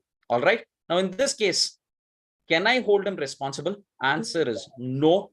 The minor cannot be held responsible for this. Second case, can I hold the buyer, Naman, responsible for it? Again, the answer is no. Why? Why Because ab initio? he has taken it. He has gone ahead and taken the entire agreement. He's taken the entire car with the consensus that it is of 1,50,000. There is nothing missing there. So can this 50,000 be recovered from Naman? Answer is no again. I hope I'm clear. Is it void ab initio? There's no question of void ab initio. What is void ab initio? Completely the contract itself is wrong. No, appointment of minor as an agent is valid. There is no problem at all. Can a minor be appointed as an agent? 100% yes. It's not void ab initio. It is a valid appointment. It is a valid appointment. Am I making sense, everyone? Yes. Yes, sir. Am I making sense, everyone? It is not void ab initio. I hope I'm clear, everyone. Understanding? Yes. Next point. Next point. Mukesh is running a grocery stores. He sells the grocery business, including goodwill of 1 lakh to Rohit for sum of 5 lakhs. Pay attention. Pay attention. What is happening? I'm selling the entire business. Must have been yours. After 5 days, you have decided, let's go ahead and sell the entire business itself. So you've sold it to me. Now you have sold it for 5 lakh rupees, out of which 1 lakh is towards goodwill. 1 lakh I am paying specifically for goodwill. Am I making sense, everyone? Yes. Now, after the sale of goodwill, Rohit made an agreement with Mukesh. As per the agreement, Mukesh cannot open another grocery store in whole of India for next 10 years. However, Mukesh opens another store in same city 2 months later. What are the rights available with Rohit against the restrictions imposed on Mukesh with regards to the Indian Contract Act? First of all, is it a restraint of trade? Answer is no. No, Upon sale of goodwill, is there any restraint of trade? Answer is no. I paid for it. 1 lakh rupees I've specifically paid for the goodwill. So can you impose any restrictions on me? Answer is 100% I can impose restriction. But wait, reasonable restrictions. It must be reasonable. All right. Here is asking me not to do business in entire country for 10 years. So what, I'll go to Pakistan only for doing business or what? Or will I go out of India only for doing business? And that too after 10 years.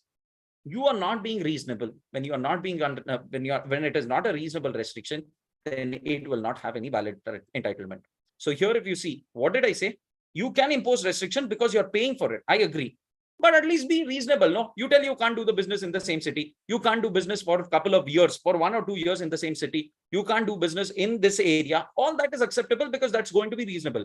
Here, you're asking me not to do the business in entire country itself. Where will I go and do the business then? Where will I go and do the business then? Am I making sense, everyone? Am I making sense, everyone? Yes, yes, sir. sir. So therefore, are these restrictions valid? Answer is no, these No, restrictions sir. are not going to be valid. Next, P left his carriage on D's premises. Landlord of D seized the carriage against the rent due from D. P paid the rent and got his carriage released. Can P recover the amount from D now? Interesting question. Interesting question. Not sure how many of you have understood. Let me quickly go to the answer itself. Here, is the screen visible? Is the Yes. screen visible? Yes, sir. Yes, sir. Section 69 states that a person who is interested in the payment of money, which another person is bound to pay legally, and who thereof pays it, he gets an entitlement to get it reimbursed by the other. In the case, D was lawfully bound to pay rent. P was interested in making the payment to D's landlord as his carriage was seized by him. Hence, being an interested party, P made the payment and can recover the same from D. What has happened for those of you who haven't understood? Pratiksha, Lasya, and Gaurav. All right, 3 friends. Lasya is supposed to pay Pratiksha 1 lakh rupees. Now, Gaurav has seized Pratiksha's, listen to me very carefully. Lasya is supposed to pay Gaurav 1 lakh rupee. Gaurav has seized Pratiksha's vehicle, telling that you pay on behalf of Lasya. Pratiksha had an urgency. She paid the money of 1 lakh to Gaurav and got her goods released. Now, will Pratiksha get a right against Lasya to recover this 1 lakh? 100% yes. Yes, sir. 100% yes. This is what is the discussion. I hope I'm clear, everyone. Yes, understood? Yes, sir. Understood? Yes. Next one. Next one. Let me know if the screen is visible. I'm going to the next one. Yes, Alright. sir. All right, let's go to the 7th one now. Avyukt purchased 100 kgs of wheat from Bhaskar at rupees 30. Bhaskar says that the wheat is in his warehouse in the custody of Kishore, the warehouse keeper. Kishore confirmed Avyukt that he can take the delivery of the wheat from him, and then he is holding the wheat on Avyukt's behalf. 200% focus on screen while I'm reading the question. Before Avyukt picks the goods, the whole warehouse, the whole wheat in the warehouse has flowed in flood. Now Avyukt wants his price on contention that no delivery has been made by the seller. Whether Avyukt is right in his view. Understood the question? Most of you haven't. I read the entire question. 200% focus. 200% focus. All right. So Avyukt purchased 100 kgs from Bhaskar, 30 rupees. All right, per kg. Bhaskar says the wheat is in his warehouse in the custody of Kishore, the warehouse keeper. Kishore confirmed Avyukt that he can take the delivery of wheat from him. Until then, he is holding wheat on Avyukt's behalf. He can come anytime and take the goods, but it is on behalf of Avyukt that he's holding right now. Before Avyukt picks the goods from warehouse, the whole wheat in the warehouse has flowed in the flood, has got destroyed, let's assume. Now, Avyukt wants his price on the contention that no delivery was made by the seller. Avyukt is telling Bhaskar has never made the delivery itself. Whether Avyukt is right in his views or not, this is under Sale of Goods Act is the question. Did you understand the question, everyone? Yes, Did you sir. understand Yes, the question, everyone? Let's go to the answer quickly now. Now, on the basis of the provision, it is clear that the possession of the goods has been transferred through constructive delivery. There's no actual delivery, I agree, because he hasn't transferred it. But Kishore is holding on behalf of Avyukt itself. Avyukt didn't go on time and recover it. What did Bhaskar say? Sir, I'm selling the goods. You please go to Kishore's warehouse and take the goods from there. The goods are yours only. He's holding it on your behalf. You please go there and take the goods from warehouse. Now it was Avyukt, must have been you mostly, that you went late. Meanwhile, there were floods. On whose behalf was Kishore holding in the warehouse? On your behalf. Did you get the delivery? Answer is yes. Is it a constructive delivery? Answer is yes. If it is a constructive delivery, it is as good as the sale has been made, because delivery is important for sale. Delivery may be an actual delivery or constructive delivery. Both of these are acceptable. Here it is a constructive delivery, so it is acceptable. Understood, everyone? Yes, guys, I might not be getting into the details as much as Rajdeep sir might be, because I hope you appreciate we just have very limited time. At the same time, I want to wrap up the entire law from perspective of at least law as such, Indian Contract Act as well as this. Nevertheless, I hope I'm clear. The question is clear. Everyone, yes? Yes, sir. All right, Yes. let's go to the next question. Let's go to the next question. By virtue of section 16, there is an implied condition. Okay, this is the answer. Let's go to the question. 8th one. All right. Priyansh orders iron window to an iron merchant for his new house. All right. Iron merchant sends his technician to take the size. The technician comes at the site and takes the size of the window. Afterwards, iron merchant, on discussion with his technician, intimates Priyansh that the cost will be 5,000 and he will take 1,000 advance. Priyansh gives 1,000 as advance and rest after fitting of the window. 200% focus on screen.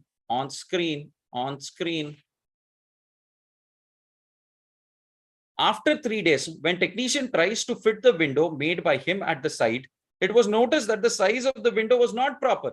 Priyansh requests the iron merchant either to remove the defect or return his advance. Iron merchant replies that the window was specifically made for his site and defect cannot be removed, nor can it be of other use. So he will not refund the advance. Rather, Priyansh should give the balance 4,000 also. State with reason whether Priyansh can take his advance back or not. Understood the case, everyone? Yes, sir. Understood the case, everyone? Let's go ahead and see the answer now. by virtue of section 16, all right, there is an implied condition that the goods should be in merchantable position at the time of transfer. Sometimes for the purpose for which the goods are required may be ascertained from the facts and conduct of the parties. All right. In such a case, the buyer need not tell the seller the purpose for which he buys the goods. On the basis of this and the facts of the case, it is clear that the window size was not proper. Window was not in a merchantable condition. Hence, the implied conditions as to the merchantability was not fulfilled, and Priyansh has the right to avoid the contract and recover his advance. So what has happened? That when you're selling goods, it must be of some use to me, right? I want car, you're selling cycle. What is the use of it? I want a car, you're selling cycle. How will I even, should I imagine while riding this cycle that I'm driving a car? I can't, neither you can. This is the whole concept of merchantability.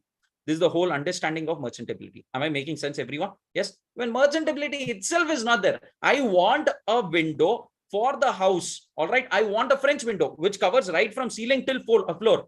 But you are selling some small window to me. How will I make use of it, sir?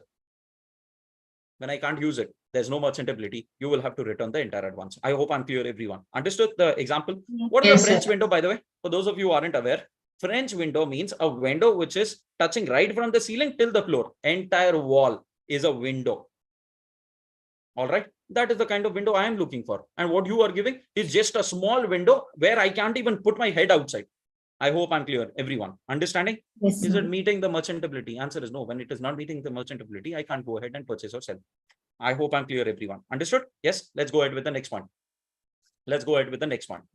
So the next question is, Ayushman is the owner of a residential property at New Delhi. He wants to sell this property, and for this, he appoints Ravi, a mercantile agent, with the condition that Ravi will not sell at a price less than 5 crores. Ravi sells this to 4 crores, who buys in good faith. Ravi misappropriated the money received from Mudit. All right. Ayushman files a case against Mudit to recover his property. Decide whether Ayushman can do so under the Sale of Goods Act. Simple. What has Yes, happened? we can do. What has happened? Let's assume Sri Saujanya has asked Sumant to go ahead and sell the flat at 5 crores. Sumant has gone ahead and sold the flat to Amog at 4 crores. Now Sri Saujanya says, who asked you to sell at 4 crores? Nothing doing, return the entire property back. I asked you to sell it at 5 crores. Who asked you to sell it at 4 crores? Sri Saujanya has asked Sumant to sell it at 5 crores. Sumant has gone ahead and sold it at 4 crores. Sri Saujanya now says, Amog, you please return the property. But Amog, the whole part is, Amog has taken it in good faith. Don't forget that. Amog has taken it in good faith. You don't know what Sri Saujanya has instructed Sumant to do, right? He has been asked to pay 4 crores. He's paid 4 crores to Sumant. Now can Sri Saujanya take the property back from Amog? This is the question. Understood the question, everyone? Understood the question, Yes, sir. everyone? Yes. Let's go Yes. ahead and see the answer now. Let's go ahead and see the answer now. Yes, sir. All right. 9th. As per, on the basis, it can be said that the mercantile agent sells the property to Mudit in good faith. Mudit has obtained a good title in the residential property. Hence, Ayushman cannot recover the property from Mudit. Rather, Ayushman can recover the loss from Ravi. What is this? Sri Saujanya, can she recover the property from Amog? Answer is no, because Amog has taken it in good faith. Like this, if I give you the permission, every day you will come. After making sale, you'll ask me to sell it, return it. There will be no end to this. And this guy, Amog, has taken it in good faith. Will he get a valid title? 100% he's going to get a valid title. Sir, how about 1 crore loss which Sri Saujanya has incurred? Recover it from Sumant. Recover that loss from Sumant. That is your headache. But should Amog return the property? Answer is no. Amog is not going to return the property. I hope I'm clear, everyone. Understood? Yes. Now, A agrees to sell certain goods to B on a certain date at 10 days credit. The period of 10 days expired and goods were still in the possession of A. B has also paid the price of the goods. Now, B becomes insolvent. A refuses to deliver the goods to exercise his right of lien on the goods. Can he do so under Sale of Goods Act under 1930? It's a simple question where they are asking about lien being exercised. Can I exercise the lien or not? A has agreed to sell the goods to B on a credit of 10 days. The period of 10 days has expired. Now, B has neither paid the price nor taken the goods in the possession. That means the goods are still physically in possession of A, the seller. In meantime, B has become insolvent. In this case, A is entitled to exercise the right of lien of goods because the buyer has become insolvent and the term of the credit period also has expired. What is this case all about? It's a simple scenario where you have sold goods to me. The goods are still lying with you. You have sold the goods to me. The goods are still lying with you. First point. All right. Now, You told me that I'm selling the goods to you at a credit period of 10 days. 10 days elapsed. Where am I? I'm not even visible. I'm not even visible. Credit period elapsed. Goods purchased? No. Now you are holding the goods already in your possession itself. What is this? Exercise the lien. Don't give the goods to me. Why? Because neither I have paid nor that I have adhered to the credit period which you have given. Am I making sense, everyone? Understanding? Yes. Sleepy? No, sir. Are you nodding? Not nodding? I didn't understand. Nevertheless, next, Yes, sir. state the difference between sale and agreement to sell. All right. It's a simple question. All right. It's a straightforward question. Maybe I might not want to get into the details of this. Next question. Very interesting. Very interesting. From partnership. Partnership. Pay attention. I'm going to quickly read the question now. Ram and Rahim are working as a teacher in a secondary high school and are also very good friends. They jointly purchased a flat which was given on rent to Mr. John. They jointly purchased the goods. They purchased one of the flats and they've given it to on rent. All right. It was decided by the landlord and the tenants that the rent would be 10,000 per month, inclusive of the electricity bill. It means electricity bill will be paid by landlords. Yes or no? Very obvious. I'm telling 10,000 rupees, including the electricity bill as well. So I'm taking up the responsibility as a landlord. I'm taking the responsibility of the electricity bill as well. Am I making sense? Yes. Now, the landlords by mistake did not pay the electricity bill. Must have been you. You were the landlord. 100% possibility. All right. Now, for the month of March, due to this, electricity department cut the connection of Mr. John and has asked him to pay a bill of 2,800 and 200 penalty to resume the connection. Mr. John paid 3,000. Mr. John claimed 3,000 from Mr. Ram, but Ram replied that he's liable only for 1,500. Mr. John said Ram and Rahim are partners, therefore he can claim the full amount from any of the partners. Explain whether under the provisions of Indian Partnership Act, Ram is liable to the whole amount or is it only 1,500? Understood the question? Yes, sir. Understood the question. What do you think? He'll What do be you think? liable only for 1,500, sir. Whole amount, sir. He is going to be Only liable for for the 1,500. entire amount. He is going to be liable for the entire amount to the third party. And he has the right to recover that 50% from the other partner. Don't forget, think logically. Why will the other partner be, why will the world be interested whether you can pay or not? I am considering you to be a partner, right?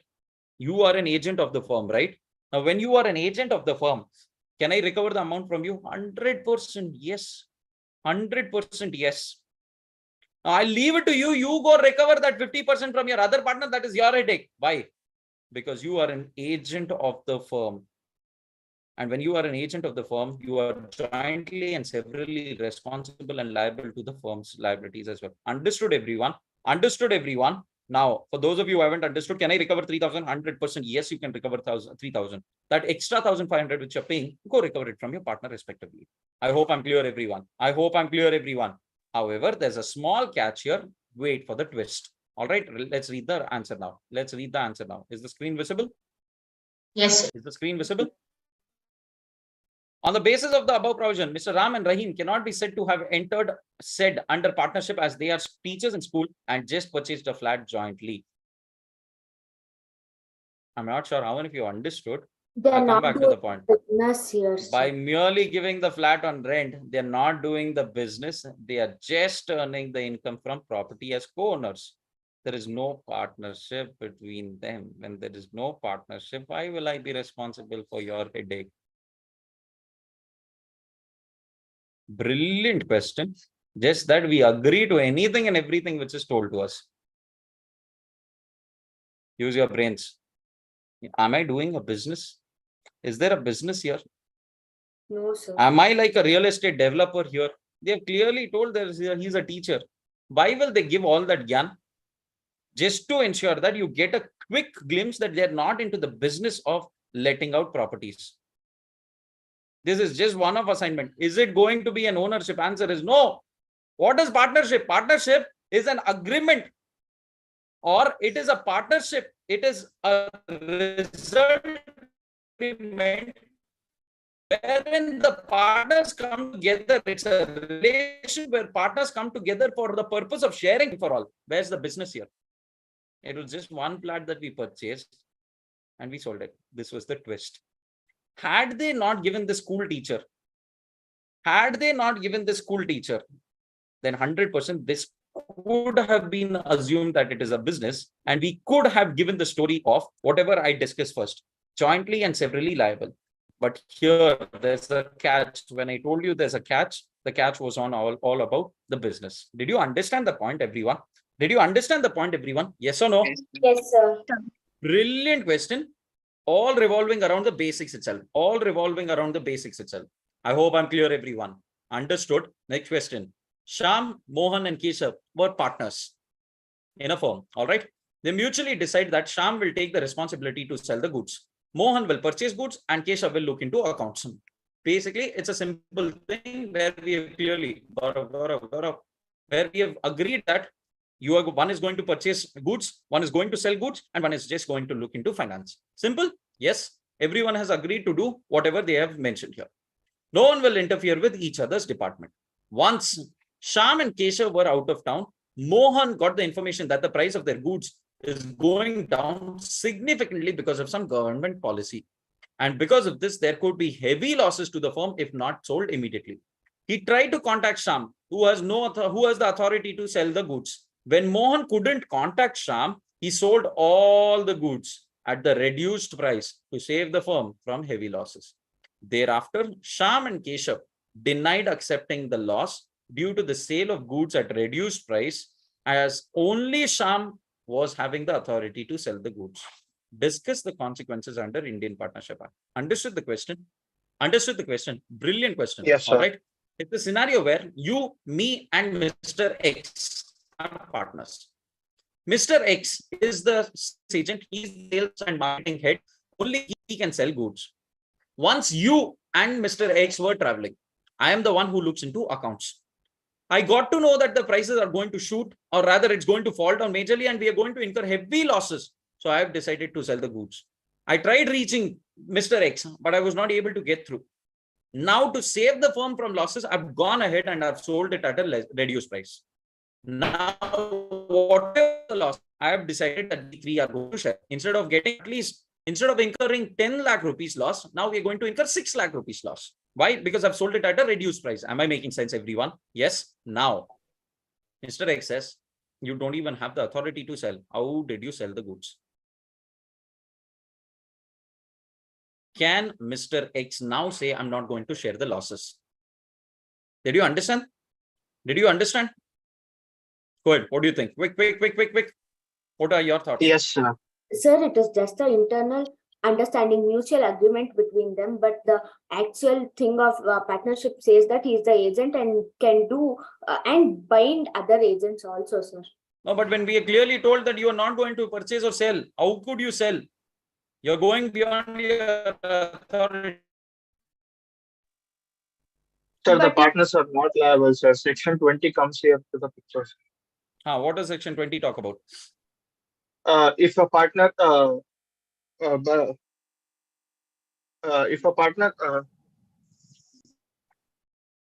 ahead. If a partner, goes behind this implied authority, and it's in good state of the firm, the partners are not liable because his implied authority is extended by the partners. So the Shyam and Keshav are not liable for the losses. brilliant. So Samir says, sir, as per section 20, yesterday itself when we had discussed, can I impose restrictions? 100% I can impose restriction. And this was the restriction, right? He cannot sell goods. This was the restriction, but he still went ahead and sold the goods.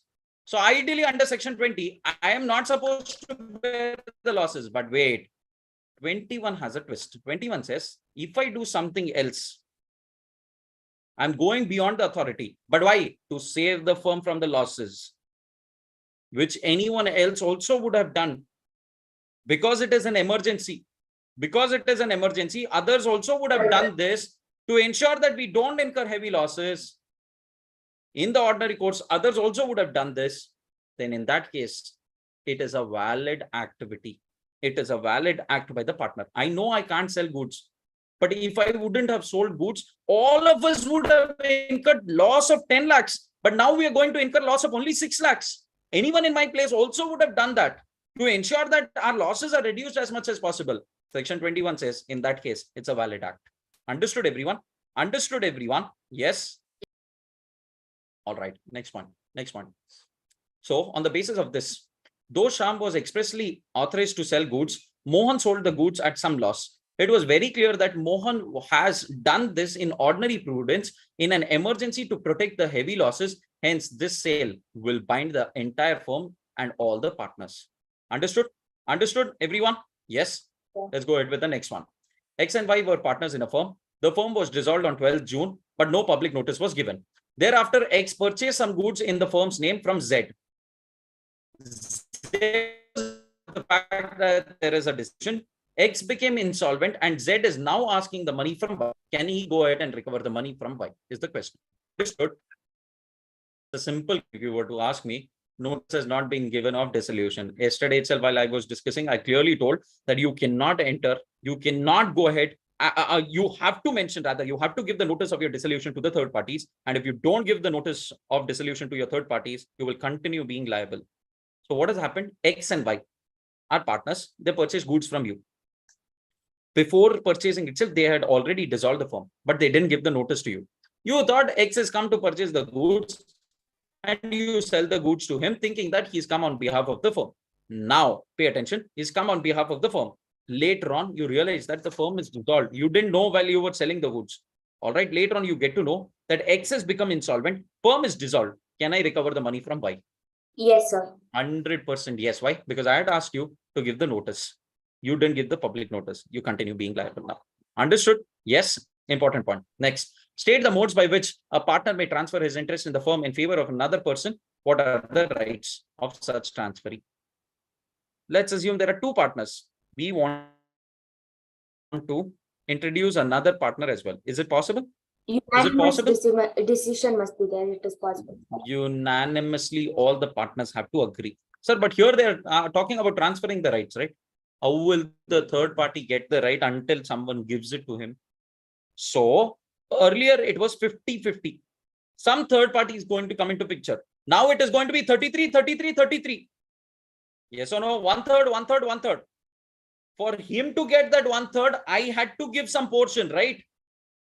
That is nothing but an admission of a new partner by me giving my rights. So law is asking, if at all I have to give this right to someone else, will I need the approval of every partner, or is it okay if I take the approval from majority of the partners? Is it okay? Every partner is required, sir. Every partner has to give their consent. Unanimously, they have to agree, and the new partner will be liable only for those acts which has happened after his admission and nothing before that. Understood, everyone? Yes, Srinidhi, clear? Next point. State. Explain small LLP, something which is very simple. Just now we have discussed paid up capital, 25 lakhs. We don't use the language paid up capital. We use the language contribution. Gaurav. All right. We use the language contribution. Second, turnover, 40 lakhs. I hope I'm clear, everyone. All right. Is it both the conditions or any one of? Both the conditions. Both.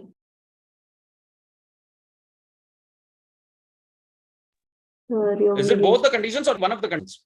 Both the conditions. Because it is and not all. 100% both the conditions, or else entire discussion that we had earlier in companies as well, small company definition, when we were discussing, we have understood what will happen if they would have used the word or. Infosys will also end up saying we are a small company. If Infosys is a small company, which is big company then? Am I making sense, everyone? Understanding? Yes. Next point. There are 5 partners. All right. There are 5 partners. All of them go on a trip. The boat size is such that all of the partners have drowned and died. There's a company called Flower Fans Private Limited. All right. Explain in connection with the Companies Act. Is the Flower Fans Private Limited no longer in existence because all the members have died? What do you think? No, sir. It is in existence. 100% it is in existence because of perpetual succession. Men may come, men may go, but the company will go on forever. Sir, but how is it possible? Because of the transmission of shares. Because of the transmission of shares. Understood? Yes. Is it correct to say that the company, being an artificial person, cannot own property and cannot sue or be sued? Yesterday itself, we have solved this one also. It's a simple straight case. All right. Next. ABC Limited was into sale and purchase of iron rods. The main object of the company was mentioned in the memorandum. The company entered into contract with John for some finance related work. Later on, the company said it is ultra vires and we'll cancel the contract. With reference to the same, briefly explain the doctrine of ultra vires and what are the consequences of an ultra vires act. We have discussed yesterday only what is the doctrine of ultra vires. Here the question is very simple. We are in the purchase and sale of iron rods. Suddenly we got into the business of iron financing, of financing business. Is it acceptable? No, No, you're going sir. beyond your MOA. It is ultra vires. What will happen if it is ultra vires? This is something that you will have to mention here. Next Invalid. question. Void. Next question. All right, interesting question. Articles of Association of XYZ provides that board of directors can take a loan up to 5 lakhs for the company by passing a board resolution.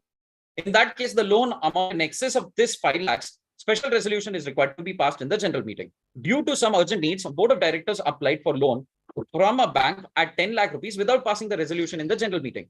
Board of directors gave an undertaking that board resolution or special resolution has been passed for such loans. The bank, on believing on such undertaking, lent the money. On demanding the repayment of loan, company denied the payment as acts was ultra vires the company. Kindly advise. What is this, by the way? Can anyone just tell me which principle are we talking about? Doctrine of Did indoor not management. construct your notice. Doctrine Constructive of notice. indoor management is going to come into picture. Why? It's your headache to see resolutions. Why will I, being a banker, check? When you've told that you passed a resolution, I will assume that you passed the resolution. Why will I break my head into it? It's not constructive notice. It is indoor management. Am I clear, everyone? Yes, Yesterday, it's a sir. same example I had quoted earlier, if you remember. All right. Next point. Explain the classification of the company on the basis of control. Quickly tell me what is the classification based on control. Holding and subsidiary. Holding and Brilliant subsidiary, point. Holding associate. company, subsidiary company, associate company is the other one. I hope I'm clear, everyone. Understood? With Yes, sir. this, Yes. we have seen the entire law aspect of your paper of the RTP. All right. Of course, English is something that you might want to check. Your respective faculty is going to take you through the RTP of your business correspondence. And with this, I hope we have done justice to the time that we've spent together, 5 hours. And we've seen the entire subject from Companies Act, Indian Contract Act, Companies Act, Partnership Act, and LLP in detail. We've seen the amendments. We've seen your latest RTP. We've solved a couple of past examination questions as well. All right. With this, I come to an end of my session. All right. And go ahead. Yesterday, you had one doubt. Please, quick. Sir, for LLP, Partnership and Companies Act, is it okay if we read only caps material? No, I have told you time and again, please read study material once. Caps material cannot be a substitute to study material. And if you were to ask me, have I copy pasted the entire study material into caps material, then what is the purpose of caps material? If I do that, what is the purpose of caps material? It is just to ensure that you get a quick glimpse of entire chapter once for all when you're reading. Everything important has been covered in caps material. You don't have to worry about the content. But can I substitute the study material? Answer is no. I don't want to do that. You lose out on the important case studies, important examples which are there in your study material. And I don't want to miss out on that. I hope I'm clear. So Okay. please read the study material first. And then you use your caps material as your revision material. I have no problem at all. I hope I'm clear, everyone. Yes, All right. Good, Gaurav. Quick. Sir, I have another doubt. Go ahead. Quick. Sir, in private company, maximum number of members is 200. No, sir. We'll exclude present and past employees if it is just based on the virtue of employment if they are the member. That virtue, how can we depict that it is a virtue, sir? It is just It'll be there given in their employment agreement. So we give it in our employment agreement that if you are a shareholder, if you are an employee of my company for 5 years, I will give you ESOP, I will give you stock options. Then you're getting these ESOPs because you are in employment. If you're not in employment, will you get? Answer is no. So it is by virtue of employment that you're becoming a member. That's what we mean. Sir, only in letter of contract or job offer it will be mentioned, sir. It could be any other document also. As long as it has been communicated that it is because you are an employee, you're getting these shares, then it is because of by virtue of employment itself. So, thank you, sir. All right, go ahead, Gaurav. Quick. So in that question where the sale of goodwill, he had to put the restraint upon the grocery that he can't do for 10 years, no, sir.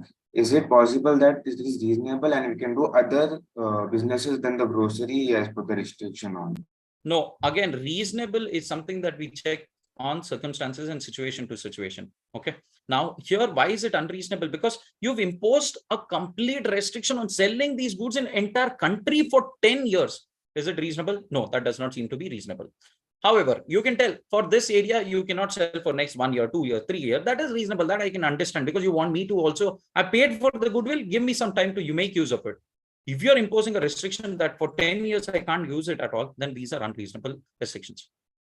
Sir, can we do other businesses than the 100%, yes.